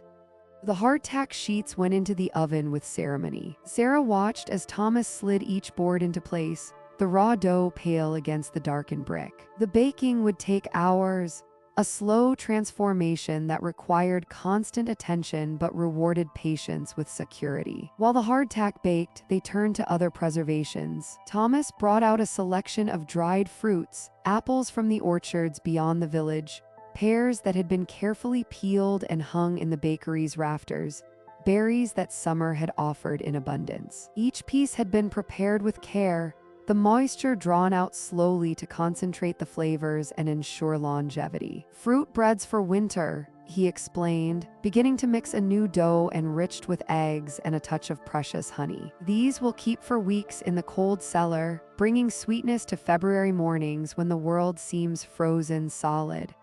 Sarah watched him fold the dried fruits into the dough with gentle precision. Each piece was placed deliberately, ensuring even distribution throughout the loaf. The fruits would provide not just flavor, but vital nutrients during the months when fresh produce was only a memory. The afternoon passed in this quiet rhythm of preparation. The hardtack baked slowly, filling the bakery with a clean, honest aroma that spoke of sustenance rather than indulgence. Thomas checked it periodically, tapping the surface to test its hardness, listening for the sharp sound that indicated all moisture had been driven away. As evening approached, they removed the first sheets from the oven. The hardtack had transformed into something almost stone-like in its density, each square a small fortress against hunger. Thomas broke off a piece and handed it to Sarah. It was hard enough to crack teeth if bitten carelessly, but when sucked slowly, it softened into nourishment that would sustain life through the darkest days. "This is the baker's greatest responsibility,"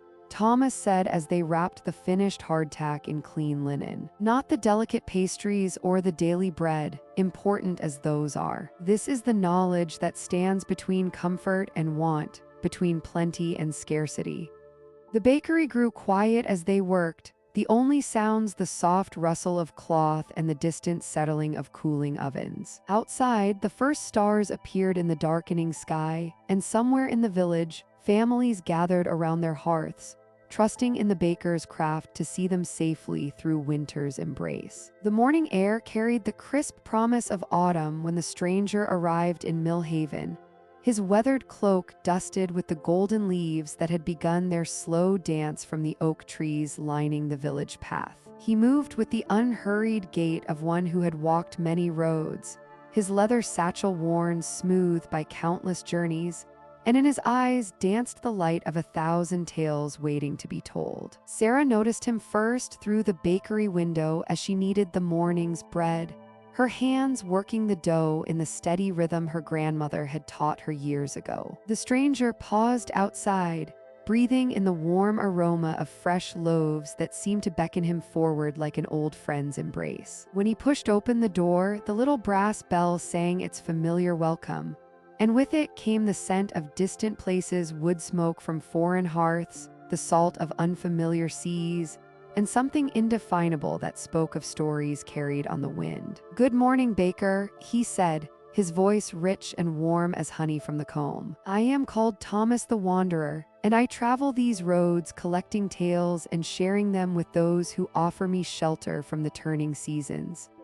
Sarah wiped her flour-dusted hands on her apron and smiled. In Millhaven, hospitality flowed as naturally as the stream that wound through the village center. "Welcome, Thomas," she replied, already reaching for the finest loaf cooling on her wooden shelves. "Our village has always found room for travelers, especially those who bring stories to warm our hearts as surely as our bread warms our bellies." Word of the storyteller's arrival spread through Millhaven with the gentle persistence of morning mist. By evening, the bakery had transformed into a cozy gathering place, its usually sparse tables now surrounded by villagers of every age. Children sat cross-legged on the worn wooden floor, their eyes bright with anticipation. The older folk claimed the few chairs, while others leaned against the warm stone walls, all drawn together by the ancient magic of shared stories. Thomas positioned himself near the great stone hearth, where the dying embers cast dancing shadows across his weathered features. He had accepted Sarah's offering of fresh bread and sweet butter, along with a mug of the spiced cider that had become her autumn specialty. The villagers watched as he took a thoughtful bite, closing his eyes as if savoring not just the flavor, but the care and tradition baked into every golden crust. "This bread," he began, his voice settling into the measured cadence of a born storyteller, "reminds me of a village I once visited far to the north, where the bakers worked through the darkest winter nights, their ovens the only light for miles around." He paused, letting the image take root in their minds. "But tonight, let me tell you of a place even more distant, a kingdom where the towers pierce the very clouds, and the people there have learned to harvest starlight as we harvest wheat." His words began to weave their spell, transforming the familiar bakery into a gateway to impossible realms. He spoke of crystal cities that sang in harmony with the wind, of gentle giants who tended gardens in the sky, and of merchants who traded not in gold or silver, but in captured dreams and bottled laughter. Each tale flowed seamlessly into the next, painting vivid pictures of worlds beyond the rolling hills that cradled Millhaven. Sarah found herself transported, her imagination soaring beyond the stone walls and thatched roofs she had known all her life. She envisioned herself walking through markets filled with impossible wares, breathing air perfumed with flowers that bloomed only under twin moons, meeting people whose customs were strange yet somehow familiar in their essential kindness. As the evening deepened and the last of the bread was shared, Thomas's tales grew softer, more dreamlike. He spoke of quiet places where time moved slowly, of hidden valleys where peace settled like morning dew, and of the deep contentment that came from finding one's true home, whether in a distant land or in the familiar comfort of a village bakery surrounded by friends. The children's eyelids grew heavy as his voice took on the gentle rhythm of a lullaby. Parents began to gather their sleepy little ones, whispering thanks to both the storyteller and Sarah for such a perfect evening. One by one, the villagers departed into the crisp autumn night, carrying with them visions of far-off wonders that would visit their dreams. Thomas remained by the dying fire, and Sarah brought him a soft woolen blanket her grandmother had woven. "Your stories are a gift," she said quietly. "They remind us that the world is vast and full of marvels, even as they help us appreciate the treasures we already possess." The storyteller smiled, pulling the blanket around his shoulders like an old friend's embrace. "Every village I visit teaches me something new," he replied. "Tonight, I learned that the finest adventures often end exactly where they began at home, surrounded by warmth, with the promise of peaceful dreams ahead." The first breath of true cold arrives on a crisp October morning, carrying with it the scent of wood smoke and the promise of winter's approach. In the village of Millhaven, this is not a time for hurry or worry, but rather a season of gentle, purposeful preparation. Thomas awakens before dawn, as he has done for 40 years, but now his morning routine carries the weight of winter's wisdom. The bakery kitchen feels different in these early autumn days. The stone walls seem to hold warmth more carefully, as if understanding their increased importance in the months ahead. Thomas moves through his familiar dance of measuring flour and testing yeast, but his eyes often drift to the windows, watching the first golden leaves spiral down from the oak tree that has stood sentinel beside his shop for longer than anyone can remember. Eleanor joins him earlier than usual these mornings, her woolen shawl wrapped snugly around her shoulders. Together, they begin the methodical work of winter preparation. In the storeroom behind the bakery, sacks of flour stand in neat rows like faithful soldiers. Thomas runs his hands through the grain, feeling for any hint of moisture that might spell trouble in the cold months ahead. Each sack is checked, shifted, and marked with the date of arrival. Nothing is left to chance. The rhythm of their work is unhurried but thorough. Eleanor tends to their herb garden one final time, harvesting the last of the rosemary and thyme that will flavor their winter breads. Her movements are deliberate and caring, each plant receiving its due attention. The dried herbs are bundled and hung from the kitchen rafters, where they'll perfume the air with memories of summer throughout the darkest months. Outside, the village participates in its own ancient ritual of preparation. The sound of splitting wood echoes from every yard, a percussion that speaks of security and foresight. Thomas pauses in his work to stack their own winter fuel supply. Each log is placed with care, creating a wall of oak and ash that will keep their ovens burning and their home warm when the snow comes calling. The bakery's clientele begins to change with the season. Customers linger longer in the warm shop, reluctant to return to the growing chill outside. Mrs. Henderson brings her twin granddaughters to watch Thomas knead the morning bread, their wide eyes following his practiced hands as he shapes loaves that will soon fill their cottage with golden warmth. The children's breath fogs the windows as they press their faces against the glass, watching the first snowflakes of the season begin their lazy dance earthward. Thomas adjusts his baking schedule to match winter's slower pace. The sourdough starter, his most precious companion, is moved to a warmer corner of the kitchen where it can maintain its steady fermentation despite the dropping temperatures. He feeds it with extra care these days, knowing that come January, this living culture will be their most reliable friend. In the afternoon, Eleanor begins preparing their winter preserves. Jars of apple butter and pear compote line the pantry shelves, their contents glowing like captured sunlight. The kitchen fills with the sweet steam of reduction, cinnamon and nutmeg weaving their magic through the air. These preserves will become the heart of winter pastries, bringing the memory of autumn's abundance to February's lean days. As evening approaches, Thomas makes his final inspection of their preparations. The grain stores are secure and dry. The firewood is stacked head-high against the north wall. The starter bubbles contentedly in its warm corner. Every tool is cleaned and properly stored. The great stone oven has been checked and rechecked,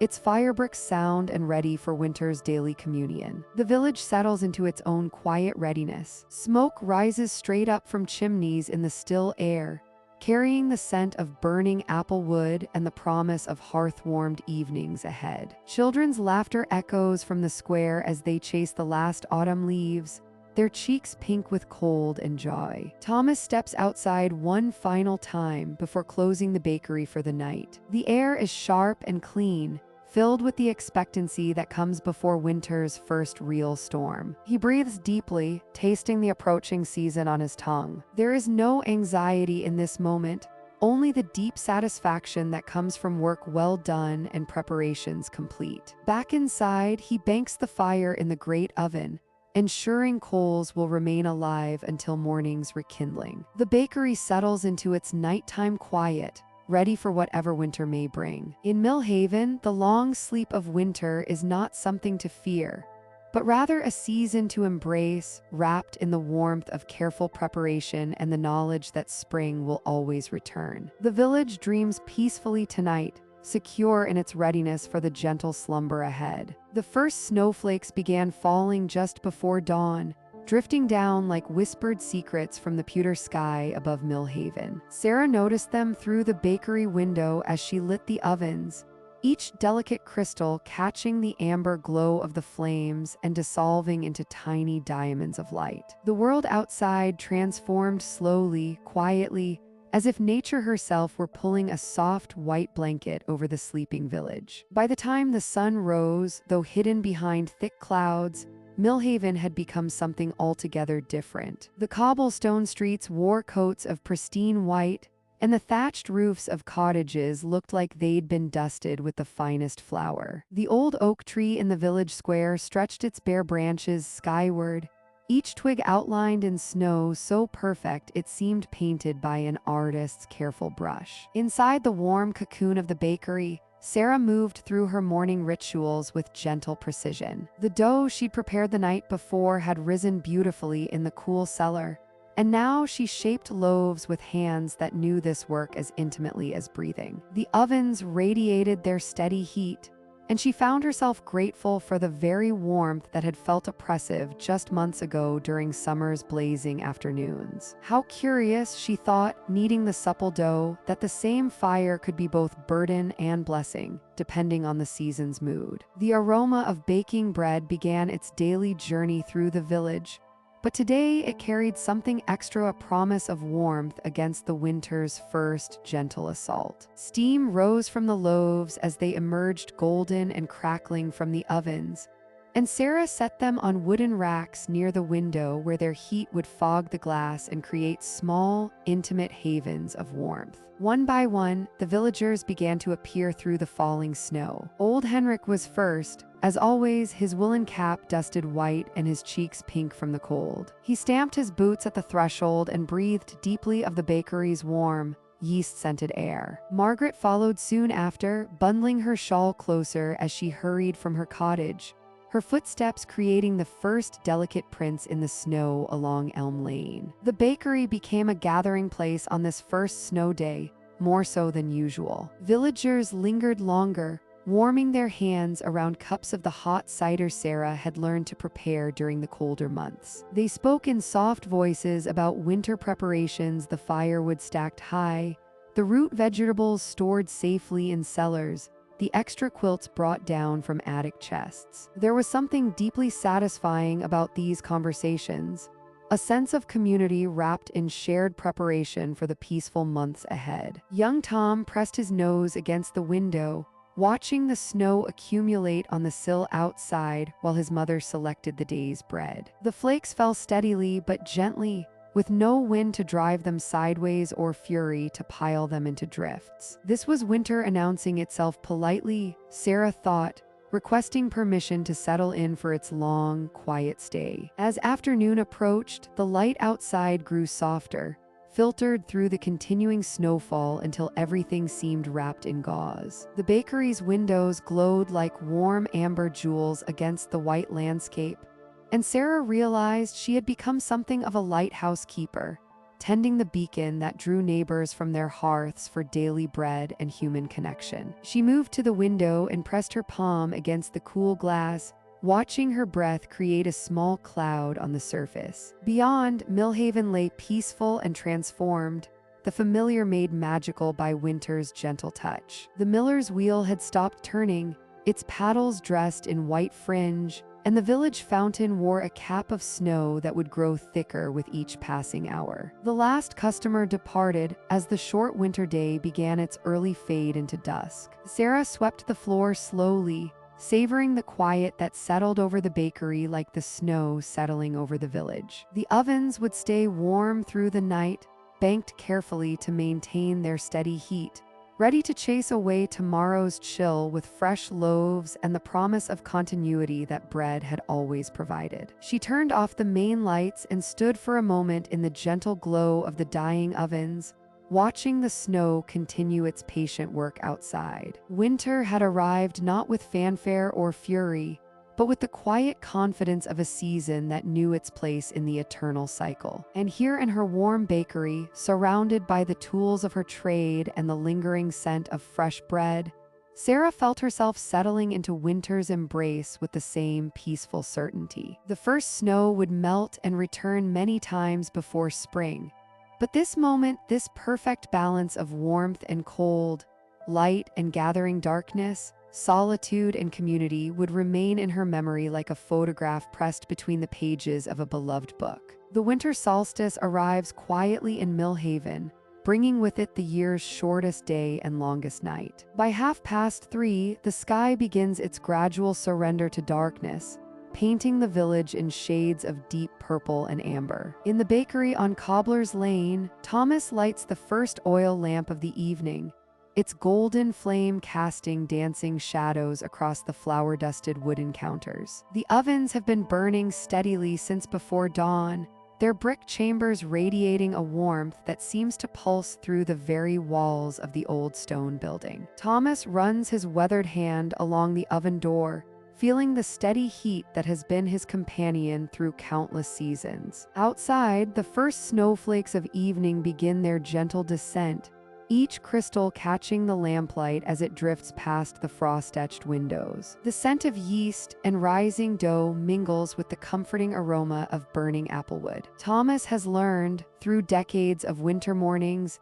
exactly how to coax the perfect heat from his ovens during these cold months. The wood must be seasoned just so, the timing adjusted for the way heat behaves differently in the crisp December air. His loaves emerge with crusts that sing softly as they cool, a sound that never fails to bring him quiet satisfaction. As the afternoon light fades completely, the bakery door chimes softly. Mrs. Whitmore enters, her cheeks rosy from the cold, followed by young Timothy from the blacksmith's shop. They come not just for bread, but for the warmth that seems to emanate from more than just the ovens. The bakery has become an unofficial gathering place during these short days, where neighbors pause to share a moment's conversation and let the heat seep into their bones. Thomas slides a fresh loaf from the cooling rack, its crust the color of burnished copper. The sound it makes as he sets it on the counter is almost musical, a gentle thud that speaks of substance and nourishment. Mrs. Whitmore cradles the warm bread against her chest as she counts out her coins, and Thomas notices how the simple act seems to ease the weariness from her shoulders. The candlelight flickers across shelves lined with earthenware crocks and wooden bowls, each one holding ingredients that have sustained the village through countless winters. Flour ground from autumn's wheat, salt from distant shores, honey that still carries the memory of summer meadows. In the amber glow, these simple ingredients seem almost sacred, transformed by heat and time into the daily miracle of bread. Young Timothy approaches the counter with coins clutched in his mittened hand, his breath visible in small puffs despite the bakery's warmth. Thomas selects a small round loaf, still warm from the oven, and wraps it carefully in a clean cloth. The boy's eyes shine with gratitude that goes beyond the simple transaction of commerce. In this moment, Thomas understands that he is not merely selling bread, but offering comfort, sustenance, and the promise that even in winter's depths, there will always be warmth to return to. As his neighbors depart into the snowy evening, Thomas tends to the ovens once more, adding just enough wood to maintain their gentle heat through the night. The flames dance behind the iron grates, casting wavering patterns of light and shadow across the stone floor. He moves through his familiar routines with the quiet precision of long practice banking the fires, covering the rising dough, wiping down the worn wooden surfaces that have served him faithfully through every season. The snow continues to fall outside, accumulating in soft drifts against the bakery windows. But within these walls, warmth prevails. The ovens breathe steadily, their heat a constant presence that transforms grain into sustenance, darkness into light, solitude into community. Thomas blows out the oil lamps one by one, leaving only the gentle glow from the ovens to illuminate his work. In the quiet of winter evening, with snow whispering against the windows and the ovens singing their low, contented song, Thomas reflects on the endless cycle that governs his life and his craft. Spring's planting, summer's growth, autumn's harvest, winter's rest, and through it all, the eternal rhythm of mixing, kneading, rising, and baking. The bread he creates today will nourish his neighbors through tomorrow's cold, just as his ovens will continue to burn, his dough will continue to rise, and the seasons will continue their ancient dance. The bakery settles into peaceful silence, filled with the promise of morning loaves and the enduring warmth that makes even the longest winter nights feel somehow manageable. The darkest night of the year had arrived in Millhaven, but inside Thornfield Bakery, golden light spilled from every window like liquid warmth. Master Baker Edmund moved with quiet purpose through his domain, flour dusting his weathered hands as he shaped the sacred breads of winter solstice. The ancient traditions demanded perfection, and he would not disappoint his village on this most important of nights. Steam rose from the great ovens, carrying the rich aroma of cardamom and honey through the cobblestone streets. Young apprentice Sarah kneaded dough at the marble counter, her movements rhythmic and meditative in the pre-dawn darkness. Each loaf she crafted bore the shape of celestial bodies, suns with radiating rays of braided wheat, crescent moons adorned with poppy seeds, and five-pointed stars that would catch the firelight at tonight's feast. Outside, snow fell in gentle curtains, muffling the footsteps of early villagers who came to peer through the bakery windows. Children pressed their rosy cheeks against the frost-etched glass, watching in wonder as Edmund pulled tray after tray of golden treasures from the ovens. The solstice bread held special magic. Their grandmothers had told them, each bite carrying the promise that spring would return, that light would triumph over the longest darkness. The village of Millhaven had observed this tradition for countless generations. Long before anyone could remember, the first bakers had learned to craft these ceremonial loaves, passing down the recipes like precious heirlooms. Tonight, every family would gather in the great hall, bringing their own contributions to the communal feast.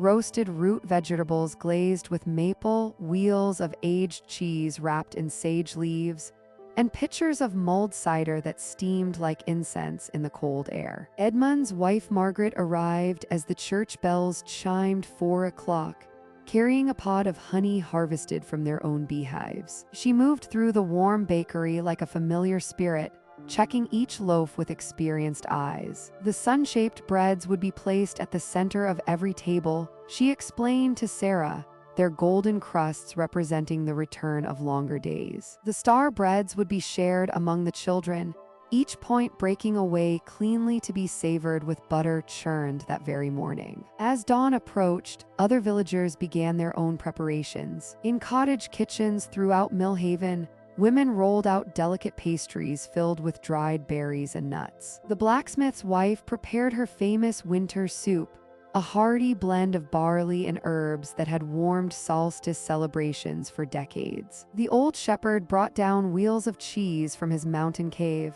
aged to perfection through the autumn months. The great hall stood ready, its stone walls decorated with evergreen boughs and holly branches heavy with bright red berries. Long wooden tables stretched across the flagstone floor, each one covered with white linen that had been stored away since last winter's feast. Candles flickered in iron sconces, casting dancing shadows that seemed to celebrate alongside the villagers. Edmund loaded the final tray of bread into his wooden cart, the wheels creaking softly as Sarah helped him navigate the snowy path to the hall. Other families emerged from their homes carrying covered dishes that sent aromatic clouds into the crisp air. The Millers' children ran ahead, their laughter echoing off the snow-laden roofs as they traced patterns in the fresh powder with their wooden shoes. Inside the great hall, the feast began as it had for generations. Elder Thomas stood to speak the traditional words of gratitude, his voice carrying clearly to every corner of the vaulted space. They gave thanks for the harvest safely gathered, for the animals that would sustain them through winter, and for the promise that spring would return with the lengthening days. As the first solstice bread was broken, a hush fell over the assembled villagers. Children and grandparents alike savored the tender crumb, still warm from Edmund's ovens. The honey sweetened each bite, while the cardamom left a gentle spice that lingered pleasantly on the tongue. These were not ordinary loaves. They carried the hope and continuity of their small community, the unbroken chain of tradition that connected them to all who had come before. Outside, the longest night slowly gave way to dawn, the first pale light touching the snow-covered roofs of Millhaven. Inside the great hall, the solstice feast continued, filled with gentle conversation, shared stories, and the quiet satisfaction that comes from observing the oldest and most precious traditions. The village slept peacefully that night, their hearts full and their faith renewed in the eternal cycle of darkness and light. The thick blanket of January snow has transformed Millhaven into a world of whispered silence, where even the familiar sounds of daily life seem cushioned and gentle. In the heart of the village, the bakery stands as a beacon of warmth, its windows glowing amber against the pristine white landscape. Inside, Thomas moves with the unhurried grace of someone who has learned to embrace winter's slower rhythm,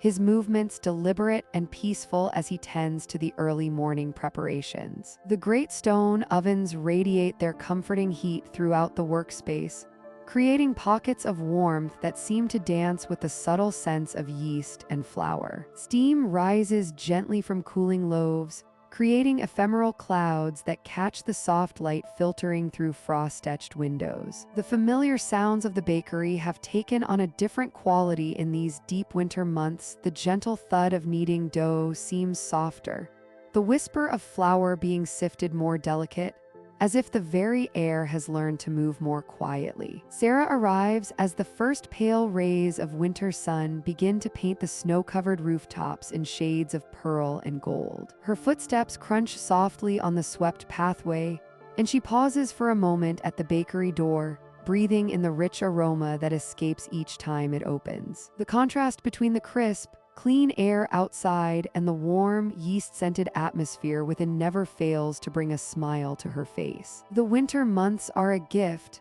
Thomas says quietly as she hangs her woolen cloak on its familiar peg. A time when the world slows down enough for us to really listen to our craft. His voice carries the contentment of someone who has found deep satisfaction in the rhythm of seasonal work, understanding that each month brings its own particular wisdom. Together, they begin the morning's work with an unhurried attention to detail. Thomas demonstrates the delicate art of laminating pastry dough, his experienced hands folding butter into the supple mixture with movements that seem almost meditative. The butter, kept at just the right temperature in the cool morning air, yields perfectly to the gentle pressure, creating layers that will eventually become flaky, golden croissants. Feel how the dough responds differently in winter, he explains, guiding Sarah's hands as she attempts the technique. The cooler air means we can work more slowly, really feel each fold. The lesson unfolds at nature's pace without hurry or pressure, allowing for the kind of deep learning that only comes with patient practice. The morning progresses in comfortable stages. They shape dinner rolls with practiced ease, their conversation flowing as naturally as the gentle kneading motions. Through the windows, they can see neighbors moving slowly through the snow-quiet streets. Mrs. Henderson making her way to the general store, young Peter pulling his wooden sled, the baker's son delivering fresh loaves wrapped carefully against the cold. As the sun climbs higher, casting long blue shadows across the snow, Thomas shares stories of winters past years when the snow piled so high it nearly covered the bakery windows. Seasons when the entire village seemed to hibernate in cozy contentment. His words paint pictures of community gatherings around warm hearths, of hot soup shared with neighbors, of the special satisfaction that comes from creating comfort food during the coldest months. The afternoon brings a steady stream of customers seeking warmth and sustenance. Each person who enters brings a brief swirl of cold air and snowflakes, quickly absorbed into the bakery's welcoming atmosphere. Conversations are softer in winter, more intimate, as if the season naturally draws people into quieter communion with one another. Sarah practices her piping technique on a batch of sweet buns, the repetitive motion becoming almost hypnotic in the peaceful afternoon light. Her movements grow more confident with each successful swirl, and Thomas nods approvingly from his position at the main counter, where he's arranging tomorrow's orders with careful attention. As evening approaches and the light outside deepens to purple, the bakery takes on an even more magical quality. The warm glow from within seems to pulse gently, like a heartbeat of comfort in the winter landscape. The last customers of the day linger a little longer, reluctant to leave the cocoon of warmth and the lingering sense of fresh bread and sweet pastries. Thomas and Sarah work side by side to clean and prepare for tomorrow, their movements synchronized by months of shared routine. The quiet satisfaction of a day well spent settles around them like a comfortable blanket, while outside, fresh snow begins to fall in soft, unhurried flakes, promising another peaceful night in the village of Millhaven. The bakery sleeps, ready for another gentle day of creation and community. The snow fell steadily outside Thomas's bakery windows as dawn broke pale and quiet over Millhaven. Inside the warm sanctuary of his kitchen, he moved with gentle purpose, his weathered hands working dough that would serve a different calling today. Word had reached him the evening before that old Martha, who lived in the cottage by the mill pond,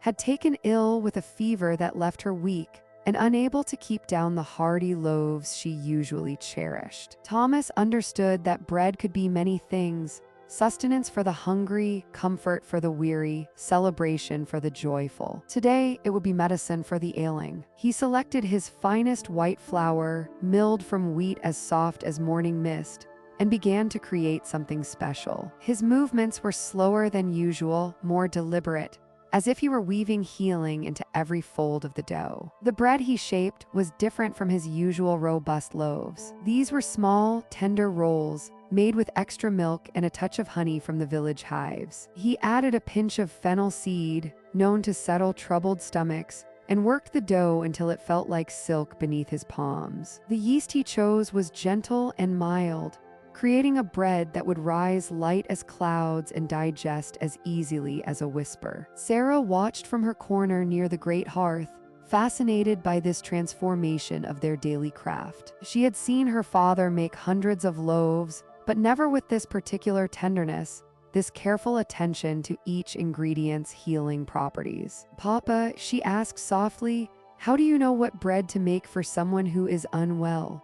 Thomas paused in his kneading, flour dusting his apron like fresh snow. "Bread speaks to the body, little one," he said, his voice warm as the ovens behind him. "When someone is ill, their body whispers what it needs. We must learn to listen, to understand that sometimes our hands can heal as surely as any physician's remedy."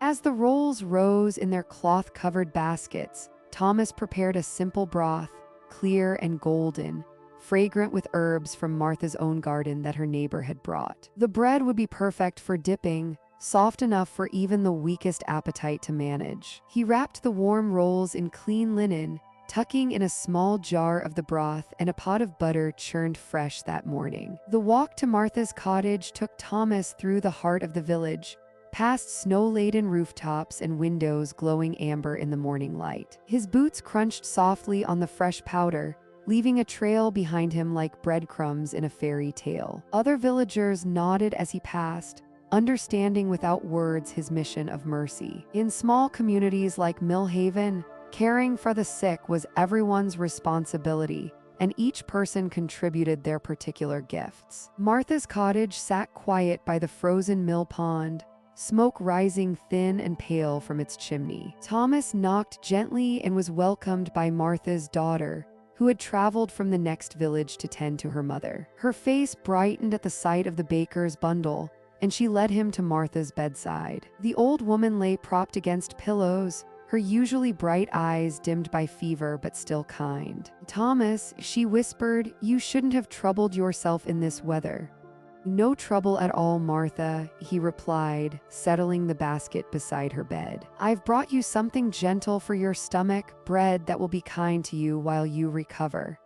He broke open one of the rolls, releasing steam that carried the comforting scents of milk and honey. The bread was pale golden inside, its crumbs so tender it seemed to melt at his touch. Martha took a small bite, and Thomas watched as color returned slowly to her cheeks. "It tastes like a blessing," she murmured, and Thomas felt the deep satisfaction that came not from creating something complex, but from crafting exactly what was needed in the moment. As he prepared to leave, Thomas noticed how the simple act of sharing bread had changed the atmosphere of the sick room. Where before there had been worry and weakness, now there was warmth and hope. Martha's daughter smiled as she helped her mother with another small bite, and even the winter light streaming through the window seemed gentler. Walking back through the snow-covered village, Thomas reflected on the mystery of his craft. In his ovens, simple ingredients became not just food, but comfort, healing, and connection. Today's bread would nourish more than Martha's body.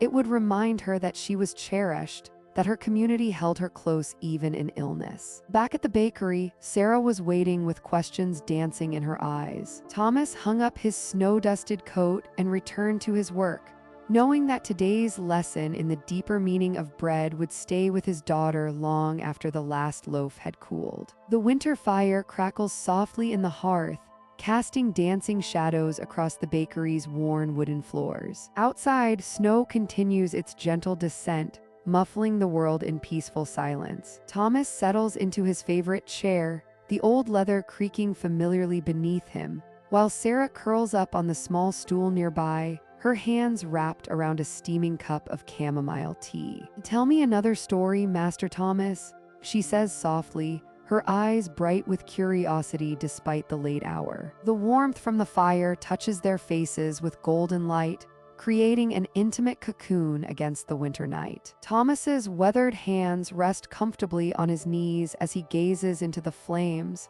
his mind wandering back through decades of memories. "Have I told you about my first master, old Henrik?" He begins, his voice gentle and measured. "He was a bear of a man, with flour perpetually dusting his dark beard, and hands that could shape dough with the delicacy of an artist." Sarah shakes her head, settling deeper into her seat. These evening stories have become her favorite part of the winter days, when the bakery's work is done and the world outside grows quiet. "Henrik taught me that bread is more than sustenance," Thomas continues, his eyes distant with remembrance. "He would say that each loaf carries the spirit of the baker, the hopes of the community, and the wisdom of countless generations who perfected these recipes grain by grain, season by season." The fire pops softly, sending tiny sparks up the chimney. Thomas pauses, allowing the words to settle like flour through a sieve. "I was young then, barely 15, and thought I knew everything about kneading and rising. But Henrik showed me that true mastery comes not from technique alone, but from understanding the soul of the craft." Thomas's voice takes on a reverent quality. He would wake before dawn, not just to start the ovens, but to listen to the bakery itself, the way the wood settled in different weather, how the air moved differently through the seasons. Sarah finds herself leaning forward, captivated by the image of her master as a young apprentice, learning these same lessons she now absorbs. "One winter morning, much like this one, Henrik found me rushing through my mixing, eager to finish and warm myself by the fire. He stopped me with just a gentle touch on my shoulder."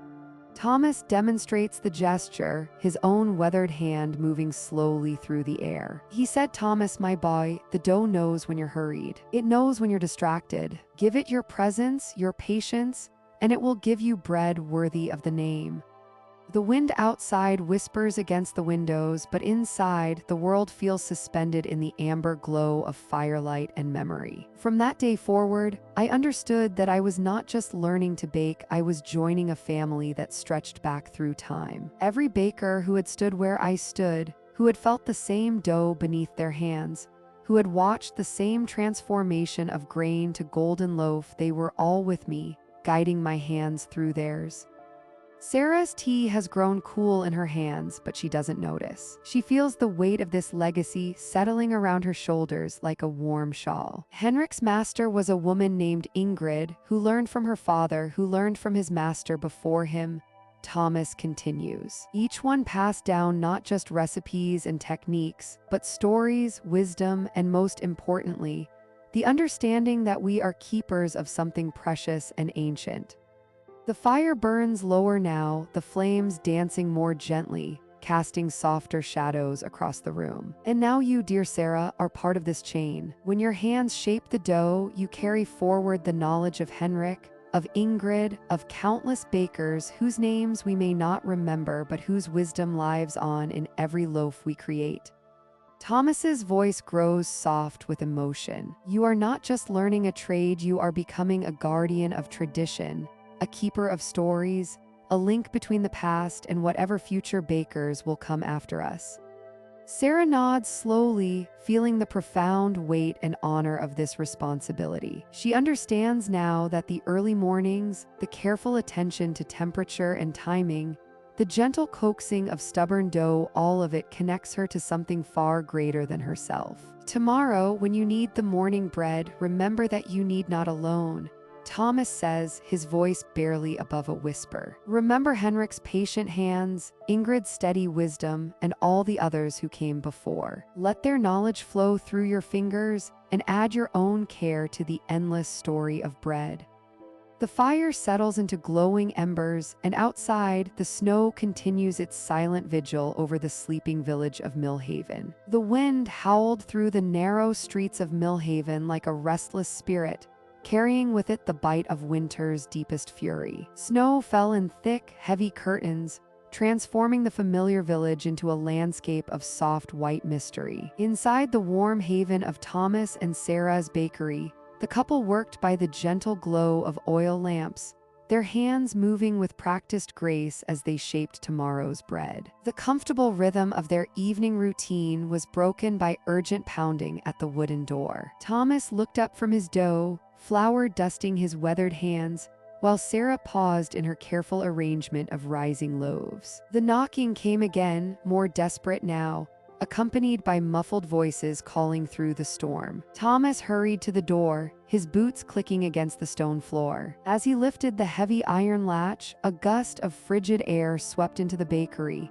carrying with it 3 figures bundled in snow-covered cloaks. Behind them, barely visible through the swirling white, stood a merchant's wagon tilted at an odd angle, its wheel clearly broken beyond repair. "Please," gasped the lead figure, a middle-aged man with kind eyes above a frost-covered beard. "Our wagon foundered in the storm. We've been walking for an hour, following the scent of your bread. Might we shelter here until morning?" Sarah appeared at her husband's shoulder, her face immediately softening with concern. "Of course," she said, stepping back to welcome them inside. "Come warm yourselves by the ovens. You must be frozen through."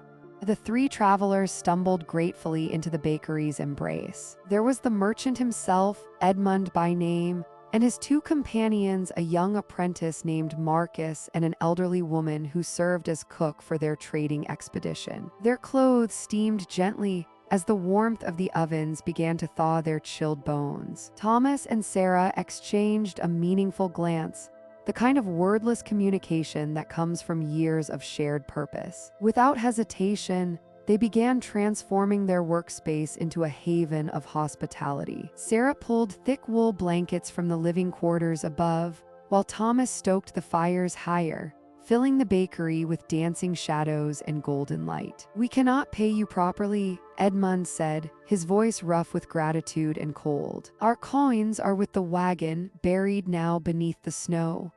Sarah waved away his concerns with a flour-dusted hand. "Nonsense," she said warmly. "Food and shelter are gifts freely given on nights such as this. Besides, we have fresh bread coming from the ovens shortly and soup warming on the hearth upstairs."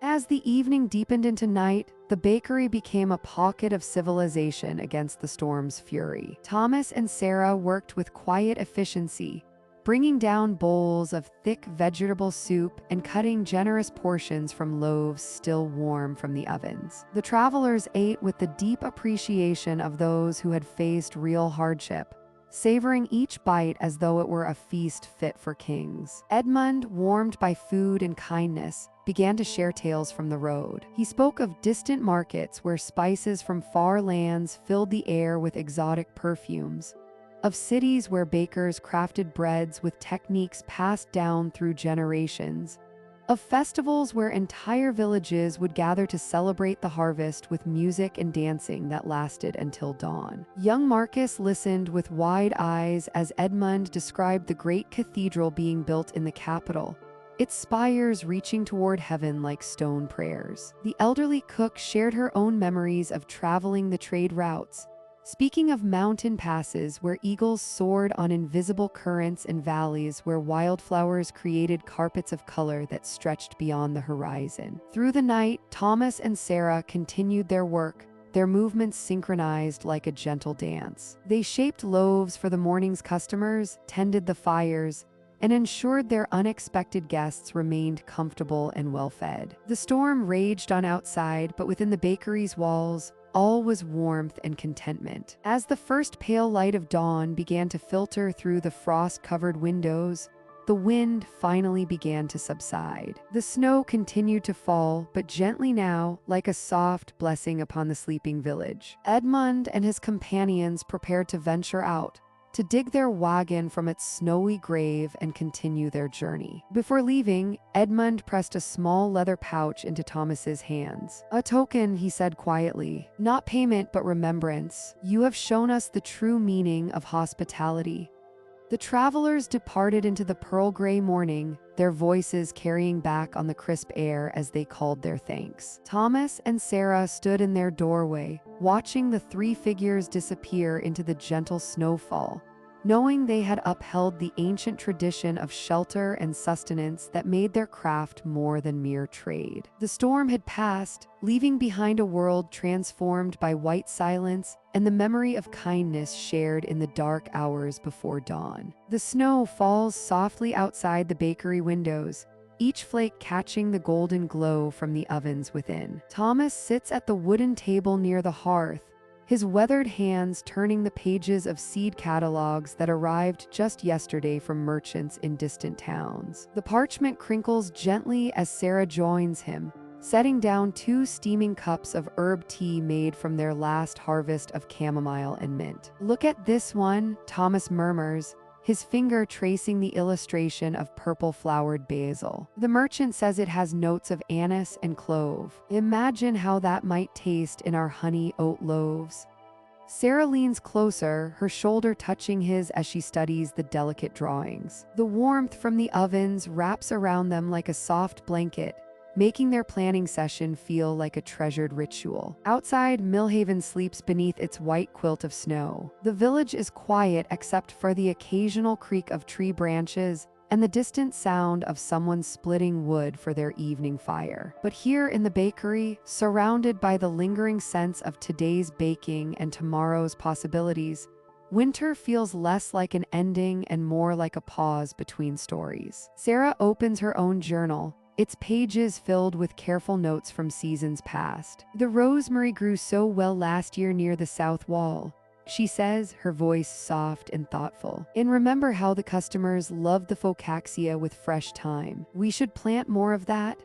Her handwriting flows across the page as she sketches rough outlines of garden beds, each section labeled with herbs both familiar and new. Thomas turns another page and discovers seeds from lavender that grows wild in southern valleys, its oil said to calm the most restless sleeper. "We could dry bundles of this for the inn," he suggests. Martha mentioned her guests sometimes have trouble resting after long journeys.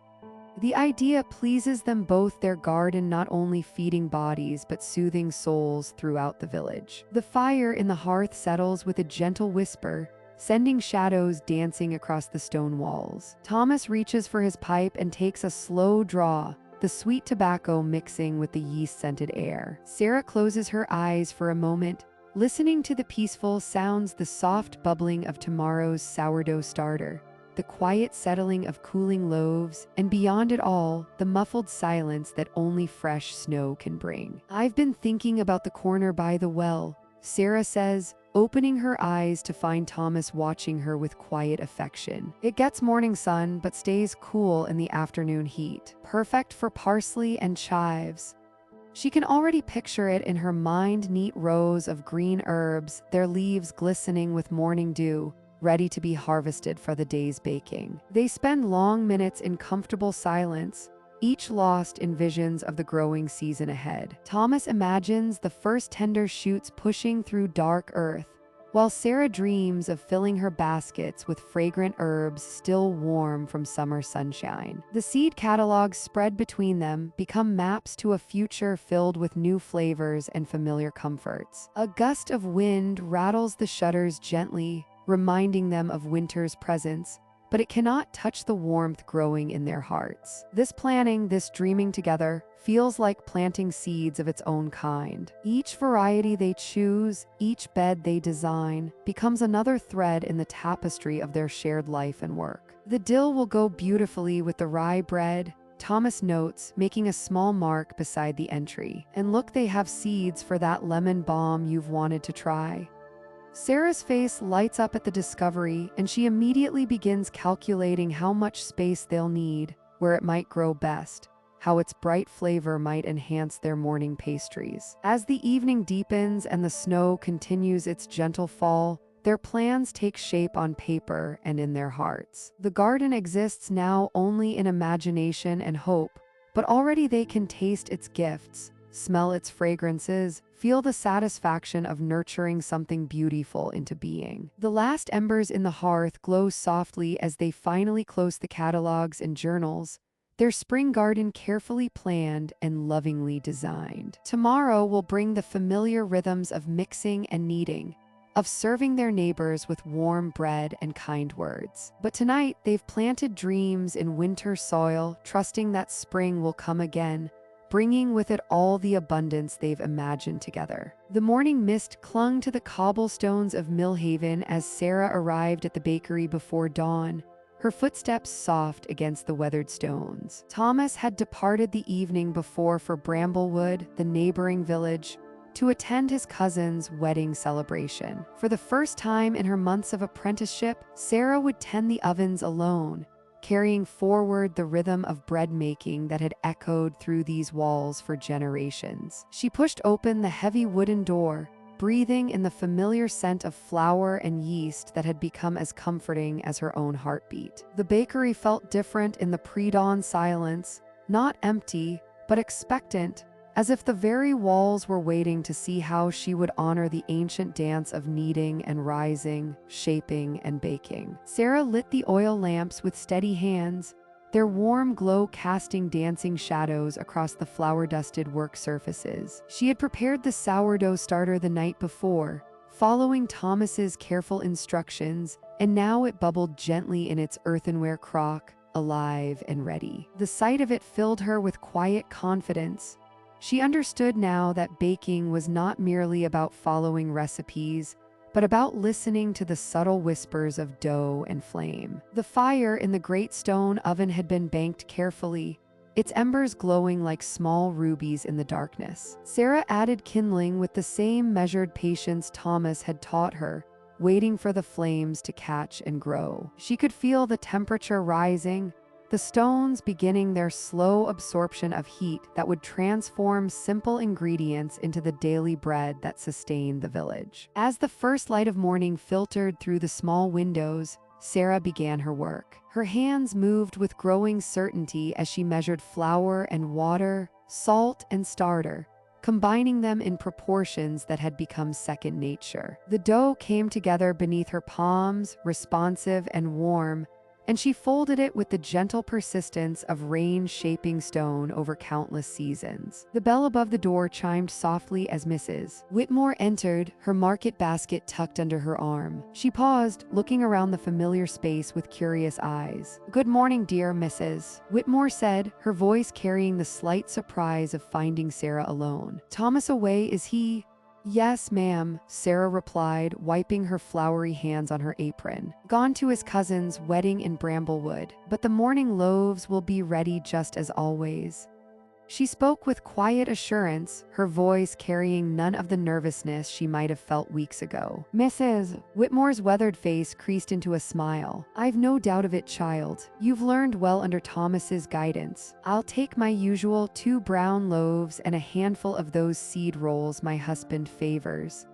Sarah nodded, checking the progress of the loaves through the oven's small window. The crusts were developing their perfect golden color, and the subtle aroma told her they would be ready in just a few more minutes. She had timed everything precisely, understanding now the delicate balance between heat and time that Thomas had spent months teaching her. One by one, the regular customers arrived: Mr. Fletcher for his daily white loaf, young Anna collecting sweet buns for her mother's breakfast table, old Henrik shuffling in for the dark rye bread he claimed reminded him of his childhood. Each person was greeted with Sarah's gentle smile and served with the same care they had come to expect. The familiar rhythm of conversation and commerce filled the bakery with its customary warmth. The afternoon brought a steady stream of villagers, and Sarah found herself moving through the tasks with fluid grace. She pulled golden loaves from the oven at precisely the right moment, their crusts singing softly as they cooled. She wrapped warm bread in clean linen cloths, accepted coins with gracious thanks, and kept the fire at just the proper temperature for the evening's final baking. As the sun began its descent toward the western hills, painting the sky in shades of amber and rose, Sarah heard familiar footsteps on the cobblestones outside. Thomas appeared in the doorway, travel dust on his clothes and a questioning look in his eyes. He paused, taking in the scene before him: the clean counters, the perfectly arranged loaves cooling on their wooden racks, the satisfied expressions of the last customers of the day. The bakery hummed with the same peaceful energy it always held, unmarked by any sign of struggle or uncertainty. "Welcome home," Sarah said simply, her smile reflecting the quiet pride she felt in her accomplishment. Thomas nodded slowly, his eyes crinkling with warmth. "The bread smells perfect," he said, and in those simple words lay all the approval she needed. The ancient knowledge had indeed found safe harbor in her capable hands, and Millhaven's daily bread would continue, season after season, in the endless cycle of nourishment and care that bound the village together like the finest, most essential thread. The first whispers of change arrive not in the air, but in the light itself. February's morning sun filters through the bakery windows with a different quality now, carrying hints of gold that weren't there just weeks before. Sarah notices it as she unlocks the shop door, how the shadows fall at slightly different angles, how the daylight seems to linger just a breath longer each evening. The village of Millhaven rests quietly in winter's final embrace, snow still blanketing the cobblestones and gathering in soft drifts against the shop fronts. But beneath the stillness, something is stirring. The season holds its breath, balanced on the edge of transformation, and even the bakery seems to sense the coming change. Sarah moves through her morning routine with the practiced grace of countless February dawns. The ovens warm with their familiar rumble, filling the space with gentle heat that pushes back against the winter chill. She measures flour with careful precision, her hands working the dough with movements that have become as natural as breathing. But today, something feels different in the very texture of her work. The bread dough seems more responsive beneath her fingers, rising with an eagerness that wasn't there during the deepest weeks of winter. Perhaps it's the subtle shift in barometric pressure, or maybe the yeast senses what she's beginning to feel, that spring, though still weeks away, is already whispering its promises through the lengthening days. Steam rises from the freshly baked loaves as Sarah pulls them from the ovens, their crusts golden brown and singing with tiny crackling sounds as they cool. The aroma fills the bakery with its timeless comfort, mixing with the scent of cinnamon from the morning's batch of sweet rolls. Even the familiar smells seem brighter somehow, as if infused with the growing light outside. Through the frost-etched windows, she watches the village slowly come to life. Mrs. Fletcher from the wool shop brushes snow from her doorstep with movements that seem less hurried than they were in January's bitter depths. The postman's stride carries a new lightness as he makes his rounds, his breath still visible in the cold air but somehow less stark against the brightening morning. The bakery's wooden floors creak softly under Sarah's feet as she arranges the day's offerings in the display cases. Sourdough loaves rest beside rounds of hearty wheat bread, their surfaces bearing the intricate patterns of the baskets where they spent their final rise. Delicate pastries filled with preserved summer fruits remind her of warmer days to come, their flaky crusts promising sweetness that will soon be matched by fresh strawberries and early spring herbs. As the morning progresses, Sarah finds herself drawn to the planning that this turning season demands. She pulls out her recipe notebooks, their pages worn soft from years of use, and begins to consider what changes the coming months will bring. The increased daylight will mean earlier opening hours, and the gradual warming will bring more villagers out for their daily bread. Her fingers trace over notes from previous years, remembering how March's unpredictable weather requires heartier fare for the lingering cold days, balanced with lighter offerings for those first surprisingly warm afternoons. She makes gentle marks in the margins, planning for the tender herbs that will soon push through the thawing soil in her kitchen garden behind the shop. The ovens maintain their steady warmth, their fires burning with the seasoned wood that has sustained the bakery through winter's long nights. Soon, she'll need to check the equipment more thoroughly, preparing for the increased activity that spring will bring. The mixing bowls will need fresh seasoning, the proofing baskets will require careful cleaning, and the delivery cart will need repairs from winter's harsh treatment. But for now, there's a peaceful satisfaction in this moment of anticipation. The village sleeps under its blanket of snow, but Sarah can feel the subtle energy building beneath the surface. It's there in the way the morning light catches the flour dust dancing in the air, in the slightly different texture of the bread as it rises, in the gentle sounds of the bakery coming fully alive. The day stretches ahead with its familiar rhythms, but beneath the routine lies the promise of change. February may still wear winter's face, but its heart already beats with spring's approaching footsteps. In the warmth of the bakery, surrounded by the honest scents of grain and yeast, Sarah tends to her craft and waits for the season's gentle turning, knowing that each day brings them all closer to renewal. The bread cools on its wooden racks, golden and perfect, carrying within its crust and crumb the promise of all the bright days yet to come. The morning mist still clung to Millhaven's cobblestone streets when the sound of wooden wheels echoed through the village square. Sarah paused in her morning routine of checking the sourdough starter, drawn by the unfamiliar rhythm of hooves on stone. Through the bakery's frost-kissed window, she watched as a weathered cart rolled to a stop beneath the ancient oak tree, its driver wrapped in a deep burgundy cloak that seemed to hold stories in its very threads. Thomas emerged from the back room, flour dusting his apron like fresh snow, and his face broke into a smile that Sarah had rarely seen, one that spoke of memories stretching back through years like golden threads connecting past to present. "Magnus," he called out, his voice carrying a warmth that filled the entire bakery. "You old wanderer, I thought I caught the scent of distant spices on the wind." The cloaked figure turned, revealing a face weathered by countless sunrises in foreign lands, eyes that sparkled with the accumulated wisdom of 1,000 bakeries. Magnus, the traveling baker, had arrived in Millhaven, and with him came an air of mystery that settled over the village like evening fog rolling in from distant hills. As Magnus entered the bakery, Sarah noticed how his weathered hands moved with the same reverence that Thomas showed when handling his most precious tools. These were hands that had kneaded dough beside Mediterranean seas, shaped loaves in mountain villages where snow fell for half the year, and learned the secrets of grains that grew in soils she had never imagined. The aroma here, Magnus said, breathing deeply, it speaks of dedication, of roots grown deep into tradition.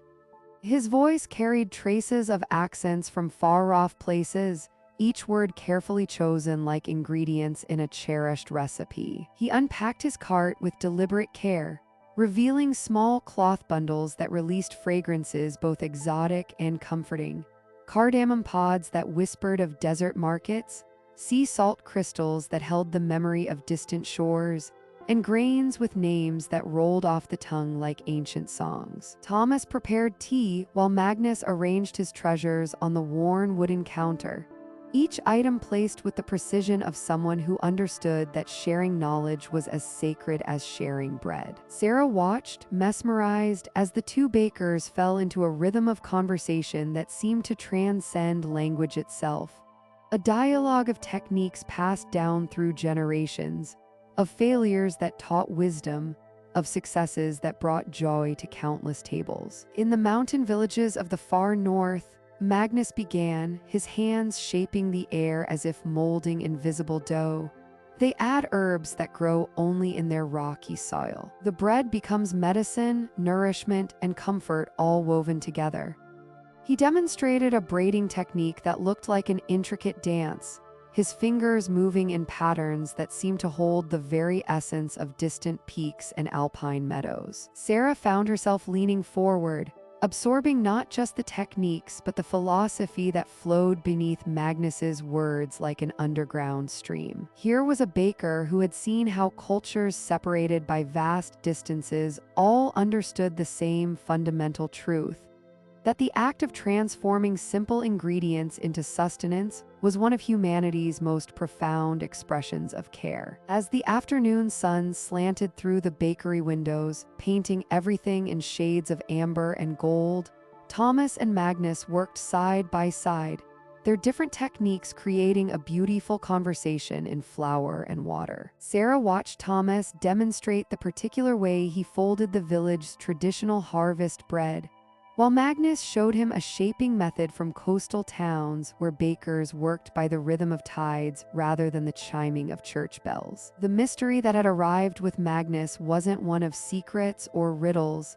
but something deeper: the mystery of how the same impulse to nourish, to create, to share could manifest in countless beautiful ways across the world. Each technique he shared was like a word in a universal language that all bakers spoke, regardless of the specific dialect of their homeland. As evening approached and the first stars appeared above Millhaven's rooftops, Sarah realized that Magnus had given them far more than new techniques or exotic ingredients. He had shown them that their work in this small village bakery was part of something magnificent and timeless, a tradition that stretched across continents and cultures, connecting every baker who had ever shaped dough with love and intention. The traveling baker would leave with tomorrow's dawn, his cart now lighter but his heart fuller, carrying with him the warmth of Millhaven's hospitality and Thomas's own cherished techniques. But the mystery he had brought, the beautiful mystery of connection across distance and difference,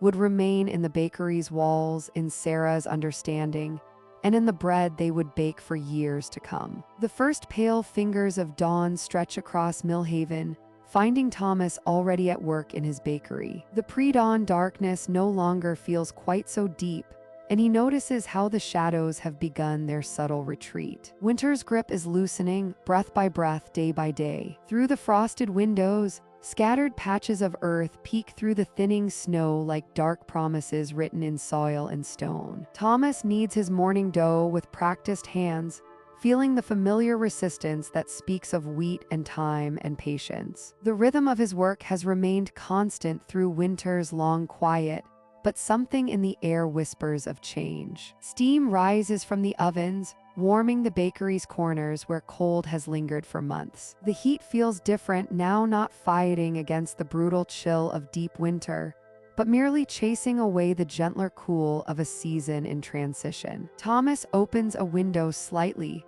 letting the morning air carry away the staleness of enclosed months. Outside, Mrs. Hartwell walks past earlier than usual, her steps lighter despite the patches of ice still claiming the cobblestones. She pauses to peer at her windowsill herb garden, where tiny green shoots have begun pushing through the soil in their terracotta pots. Thomas watches her gentle examination, the way hope shapes her shoulders as she bends closer to confirm what she sees. The village clock tower chimes 6, and already Thomas can sense the difference. 2 months ago, this hour belonged entirely to night. Now, the darkness holds threads of gray, hints of the light that will soon flood the valley. He pulls the first batch of bread from the ovens, the crusts golden as captured sunshine, filling the bakery with warmth that seems to seep through the walls and into the waking streets. Children's voices drift from the direction of the school, earlier risers drawn outside by some invisible signal that winter's hold grows weak. Their laughter carries differently in the changing air, brighter, more willing to echo off the stone buildings and wooden shutters. Thomas remembers being pulled by the same mysterious current as a boy, that irresistible urge to step outside when the world begins its slow turn toward renewal. Behind the bakery, in the small garden where Thomas grows herbs for his specialty loaves, he discovers the season's first brave scouts. Purple and white crocuses push through the snow with determination that defies their delicate appearance. Their petals remain tightly furled against the morning cold, but their presence transforms the entire patch of ground from dormant to expectant. The delivery wagon arrives with flour and supplies, and even old Henrik seems touched by the shift. He lingers longer than usual, commenting on how the road from the mill showed fewer frozen puddles, how the horses seemed more willing to quicken their pace. They stand together in the warming bakery, two men who have witnessed enough seasons to recognize the subtle signs others might miss. Thomas begins preparing the day's specialty loaves, rosemary bread that will fill the bakery with summer's memory,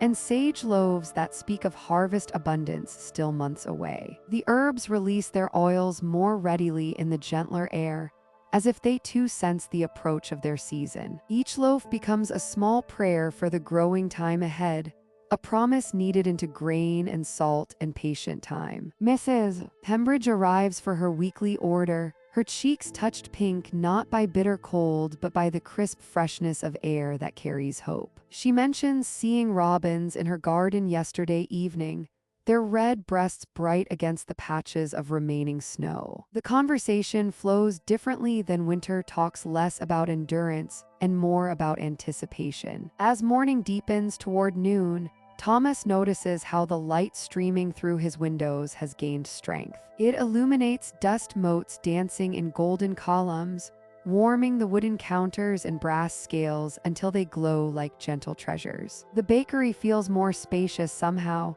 as if winter's contraction slowly releases its hold on familiar spaces. The afternoon brings a steady stream of neighbors drawn by more than hunger for bread. They come seeking confirmation of what they've sensed, that the wheel has turned, that dormancy gradually gives way to stirring life. Thomas serves each customer with hands that have remained steady through winter's long patience, offering bread still warm from ovens that have burned faithfully through the darkest months. As evening approaches, Thomas steps outside to collect the day's empty baskets. The air holds a softness unknown for months, carrying scents of earth beneath snow, of sap beginning its slow rise in patient trees. He breathes deeply, filling his lungs with the promise of seed time and flowers, of warm earth ready for planting. The first stars appear in a sky that seems less heavy than before. Thomas returns to his bakery, where tomorrow's bread waits in patient rising. The seasons turn as they always have, as they always will, marked by bread and community,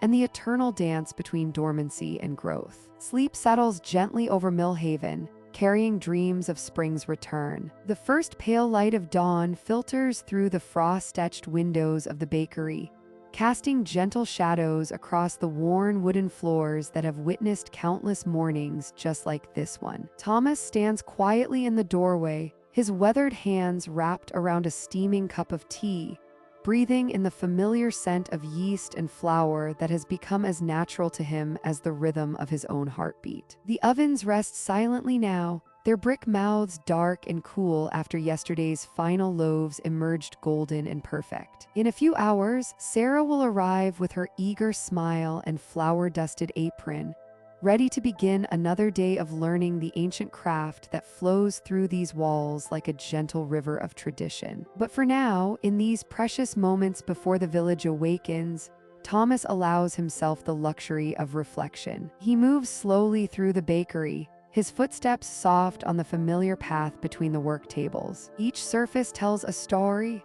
The smooth depression in the marble slab where countless loaves have been kneaded into life, the gentle stains on the wooden boards that speak of years of patient labor, the copper bowls that gleam warmly even in the dim morning light. His fingers trail along the edge of the great mixing table, feeling the subtle grooves worn smooth by generations of bakers who stood in this very spot, transforming simple ingredients into daily sustenance for their neighbors. The past year unfolds in his memory like pages in a well-loved recipe book. He remembers Sarah's first tentative attempts at kneading, her frustration when the dough refused to behave as she wished, the gradual strengthening of her hands and the growing confidence in her movements. He recalls the morning she first achieved the perfect window pane test, stretching the dough until it became translucent, her face lighting up with pure joy at the accomplishment. There was the day she mastered the delicate art of scoring sourdough,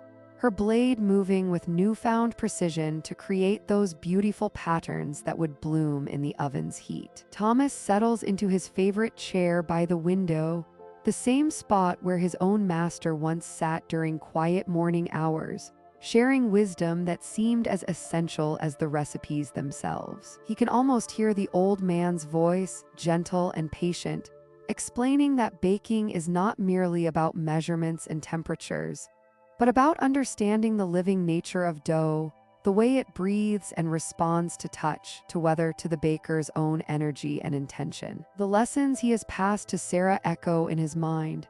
The importance of feeling the dough's texture rather than simply following time limits, the way humidity affects rising, the subtle signs that indicate when bread is perfectly baked. But beyond the technical knowledge, he has tried to share something deeper. The profound satisfaction that comes from creating nourishment, the quiet pride in seeing neighbors gather around tables where his bread brings families together, the humble joy of participating in an unbroken chain of traditions stretching back through countless generations. Through the window, he watches the village slowly stirring to life. A chimney releases its first curl of smoke into the crisp morning air. A cat picks its way delicately across the frost-covered cobblestones. Soon, the familiar sounds will begin, doors opening, footsteps on stone, quiet conversations drifting through the streets as Millhaven awakens to another peaceful day. Sarah's progress has been remarkable, surpassing even his most optimistic expectations. Her hands now move with intuitive knowledge, shaping loaves with the same gentle confidence that took him years to develop. She asks thoughtful questions, experiments carefully with flavors and techniques, and most importantly, she approaches the craft with the reverence and patience it deserves. The tradition is safe in her capable hands. Thomas sips his tea, feeling the warmth spread through his chest, and realizes that this satisfaction, this deep contentment in seeing knowledge passed forward, may be the greatest reward of all. The bakery will continue to fill with the sounds of purposeful work, the sense of rising dough and baking bread, the quiet conversations between master and apprentice that have echoed through these rooms for generations uncounted. As the sun climbs higher, painting the walls with golden light, Thomas rises slowly from his chair. Soon Sarah will arrive, and together they will begin another day of the ancient dance between flour and water, heat and time, patience and skill. The cycle continues, as natural and necessary as the seasons themselves, carrying forward the simple wisdom that has nourished this village for longer than anyone can remember. In these quiet moments before the day truly begins,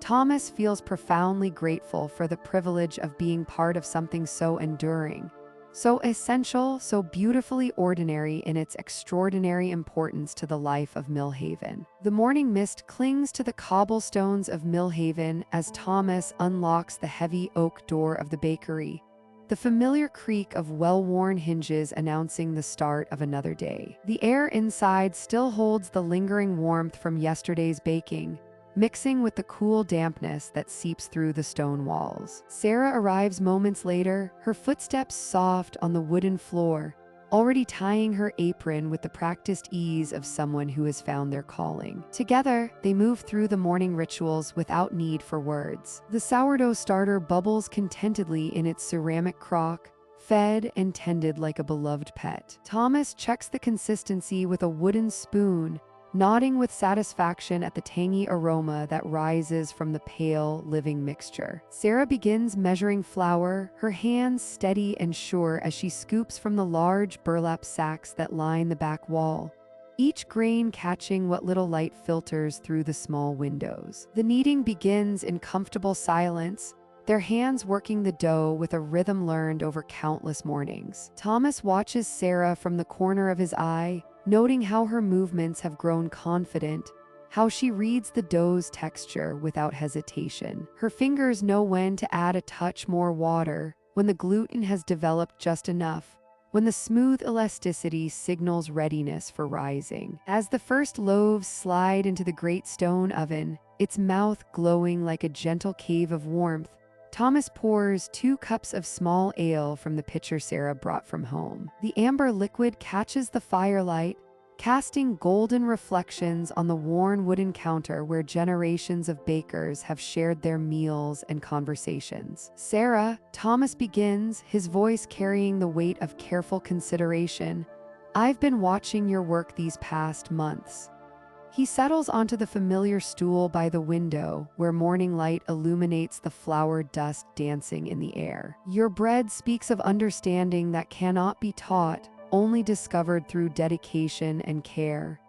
Sarah pauses, her cup halfway to her lips, sensing the importance in his tone. The bakery seems to lean in around them, the settling stones and crackling fire creating a cocoon of warmth and belonging. Outside, the village is beginning to stir, but here in this sacred space of flour and fire, time moves differently. The way you handle the dough, Thomas continues, his weathered hands cupping his ale. The way you listen to the oven's voice, how you know when the crust will sing just right, these are the marks of a true baker. Not just someone who follows recipes, but someone who understands the ancient conversation between grain and fire, between patience and nourishment. The words settle between them like the finest flour, sifting through Sarah's consciousness. She thinks of the mornings when her hands seemed to know their work before her mind caught up, of the satisfaction that fills her chest when a perfect loaf emerges from the oven's embrace, golden and singing its completion. I have something to propose, Thomas says, rising to check the loaves through the oven's glass door. The crusts are deepening to rich amber, their surfaces beginning to develop the intricate patterns that speak of proper fermentation and careful heat. What would you say to becoming my partner rather than my apprentice? Sarah feels the words wash over her like warm honey, sweet and golden with possibility. Partnership means more than shared labor, it means shared responsibility, shared pride, shared commitment to the ancient craft that has fed Millhaven for generations beyond memory. She imagines her name alongside Thomas's on the simple wooden sign that hangs above their door, worn smooth by weather and time. The bakery needs someone who understands its heartbeat, Thomas continues, pulling the finished loaves from the oven with practiced grace. The bread emerges singing, the crusts crackling as they meet the cooler air, a symphony Sarah has learned to love above all other music. Someone who will carry forward not just the recipes, but the spirit of service that makes this work sacred. Sarah nods, her throat too full of gratitude to trust her voice immediately. Around them, the bakery pulses with quiet life, the remaining loaves rising in their baskets, the fire settling into steady coals, the morning light strengthening against the windows. This place has become more than workplace. It has become home, sanctuary, the place where her truest self has emerged like bread rising in perfect conditions. Yes, she finally whispers, then more strongly, yes, Thomas. I would be honored.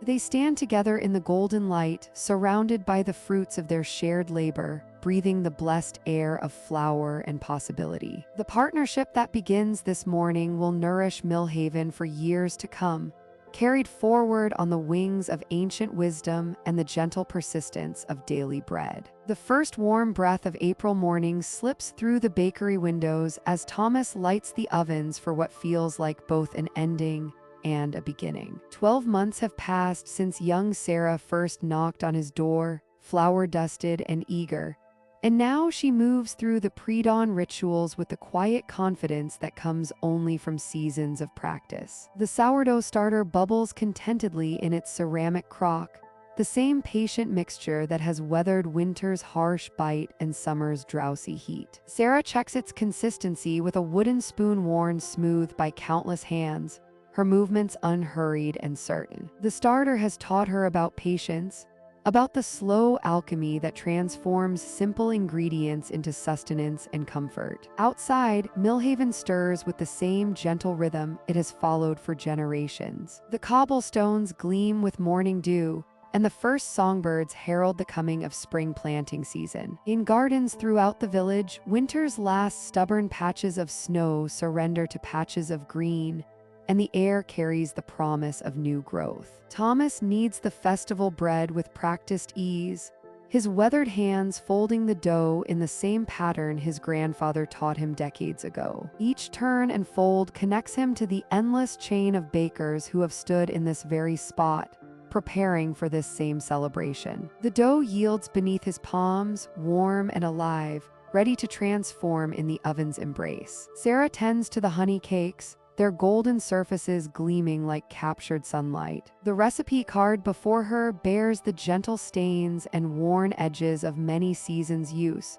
Thomas's careful script recording measurements that have fed the village through countless springs. She adds a touch of lavender from the windowsill herb garden, the purple flowers releasing their soothing fragrance into the morning air. The festival preparation unfolds like a familiar dance. Loaves of rye bread, dark and dense with the earth's richness, cool on wooden racks. Sweet rolls studded with dried berries rest in neat rows, their crusts brushed with milk to achieve that perfect golden sheen. The same treats that welcomed Sarah to this place now emerge from the ovens as old friends, each one carrying memories of the year that has passed. Margaret arrives as the church bells chime 8, her basket already filled with early spring flowers from her garden. Daffodils and crocuses spill over the wicker edges in cheerful yellow and purple cascades, their petals still holding drops of morning moisture. She arranges them on the bakery counter with the same gentle care she has shown for 20 years of spring festivals. The circle completes itself,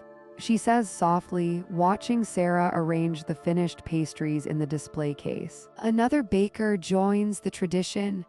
The morning light grows stronger, casting longer rectangles of gold across the wooden floors. Village families begin to gather in the square beyond the window, children's voices mixing with the gentle lowing of cattle being led to fresh pastures. The same rhythms, the same faces, the same quiet joy that marks the turning of seasons in this peaceful corner of the world. Thomas watches Sarah wrap the festival offerings in clean linen cloths, her movements sure and graceful. The nervous girl who once scattered flour across his clean counters has grown into someone who understands the deeper currents of their craft. She knows now that baking is about more than recipes and temperatures.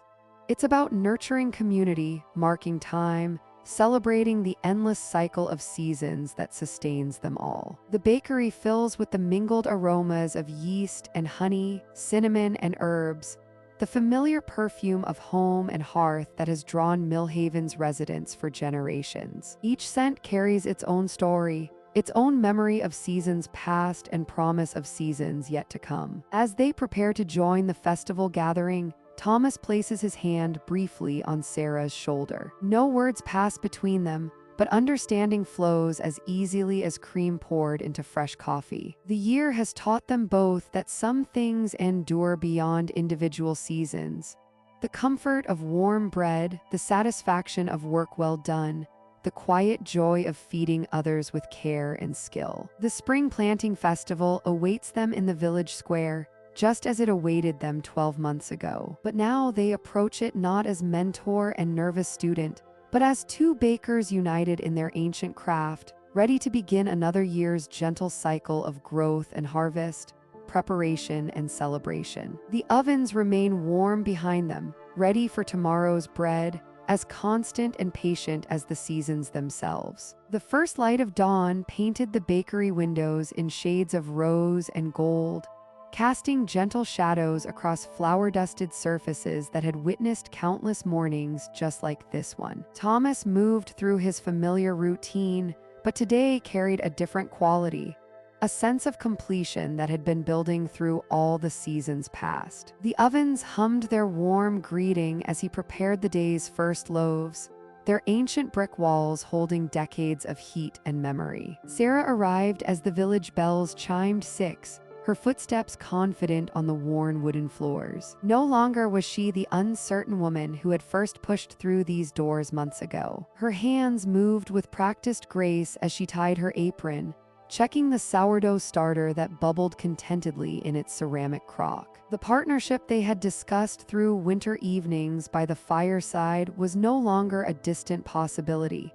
Today marked its official beginning. "The ledger books are ready," Sarah said softly, her voice carrying the quiet satisfaction of someone who had found their place in the world. Thomas nodded, understanding passing between them like the warmth that radiated from the ovens. They had spent hours planning together, sketching ideas for new recipes, discussing ways to serve the village better while honoring the traditions that made their bread so cherished. The morning light grew stronger, illuminating the shelves where tomorrow's flour waited in neat rows. Each sack represented possibility, the potential for sustenance, for comfort, for the simple joy that came from breaking warm bread with loved ones. Sarah ran her fingers along the smooth wooden counter, feeling the gentle depressions worn by thousands of kneading sessions, connecting her to all the bakers who had stood in this very spot. A soft knock at the door interrupted their quiet preparation. Through the glass, they could see a young face peering in,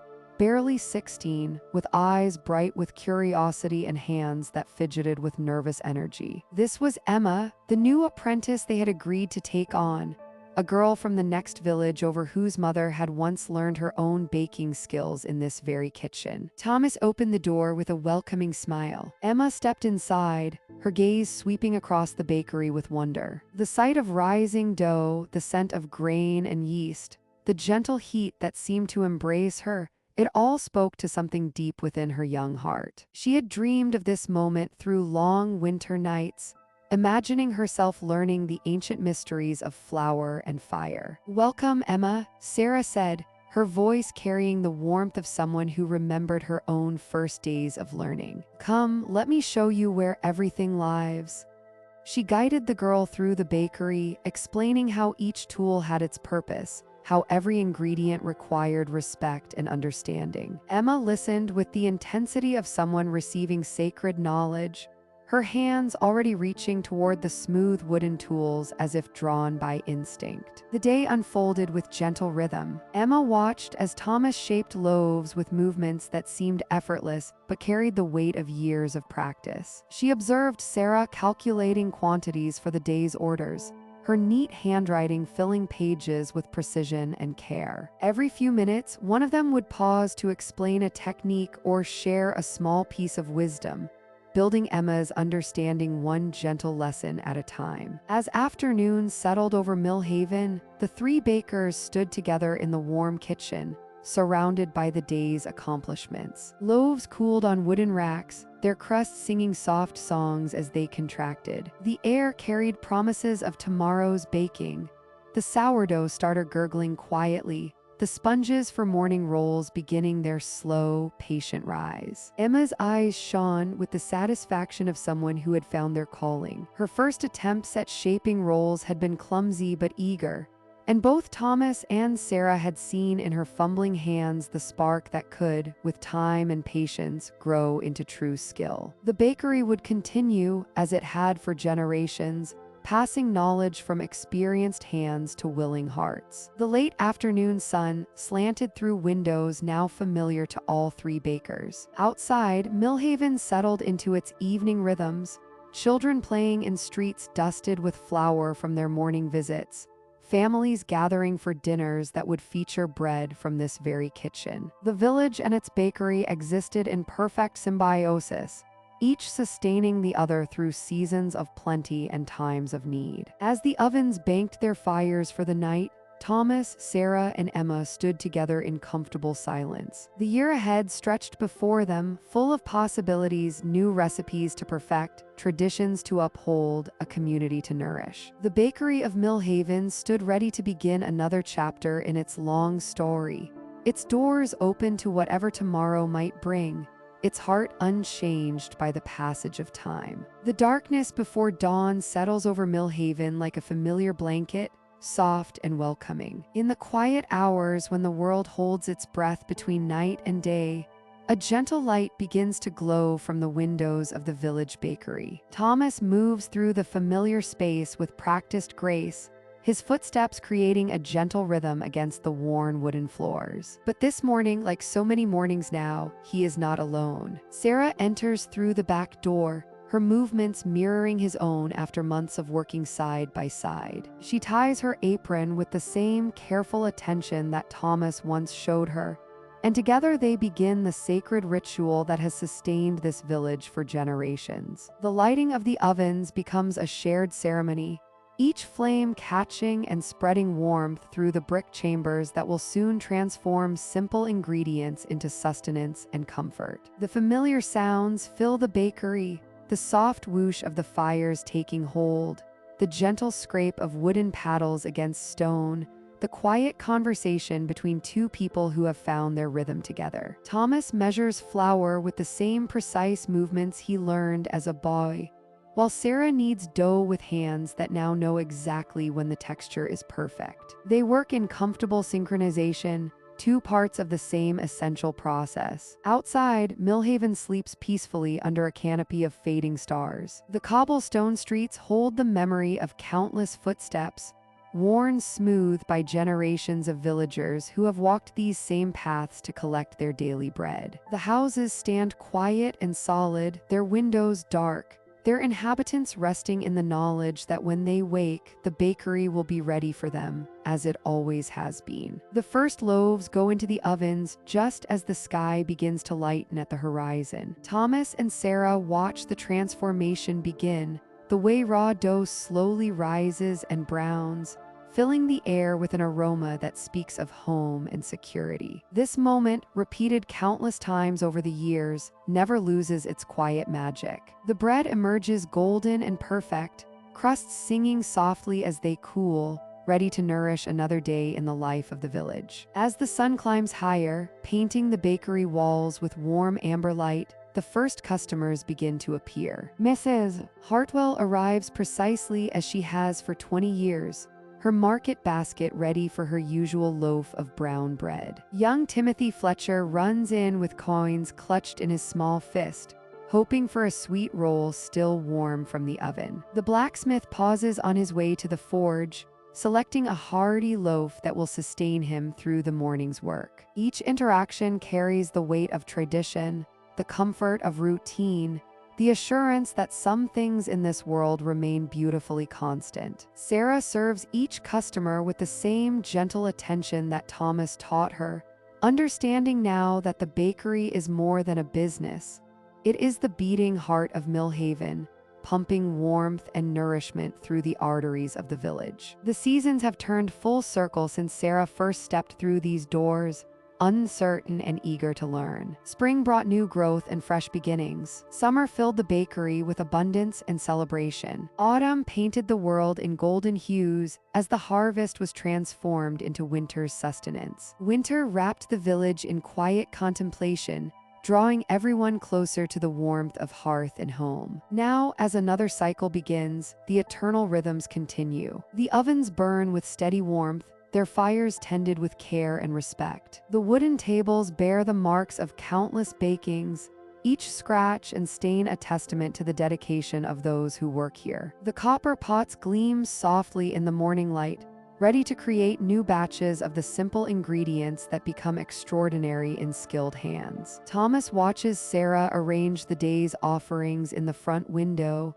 and he sees not just a capable apprentice, but a true partner in this ancient craft. Together, they have created something enduring, a legacy that will continue long after they have passed the apron strings to the next generation. The bakery will remain, as it always has, a beacon of warmth and nourishment in the heart of Millhaven. The village awakens fully now, filled with the sounds of daily life beginning anew. Children play in the square outside, their laughter mixing with the conversations of adults conducting their morning business. The market comes alive with vendors calling their wares, but always the bakery remains the constant center, the place where everyone knows they can find not just bread, but comfort, community, and the eternal warmth that makes a house a home. As another day unfolds in Millhaven, the cycle continues, beautiful in its simplicity, perfect in its purpose.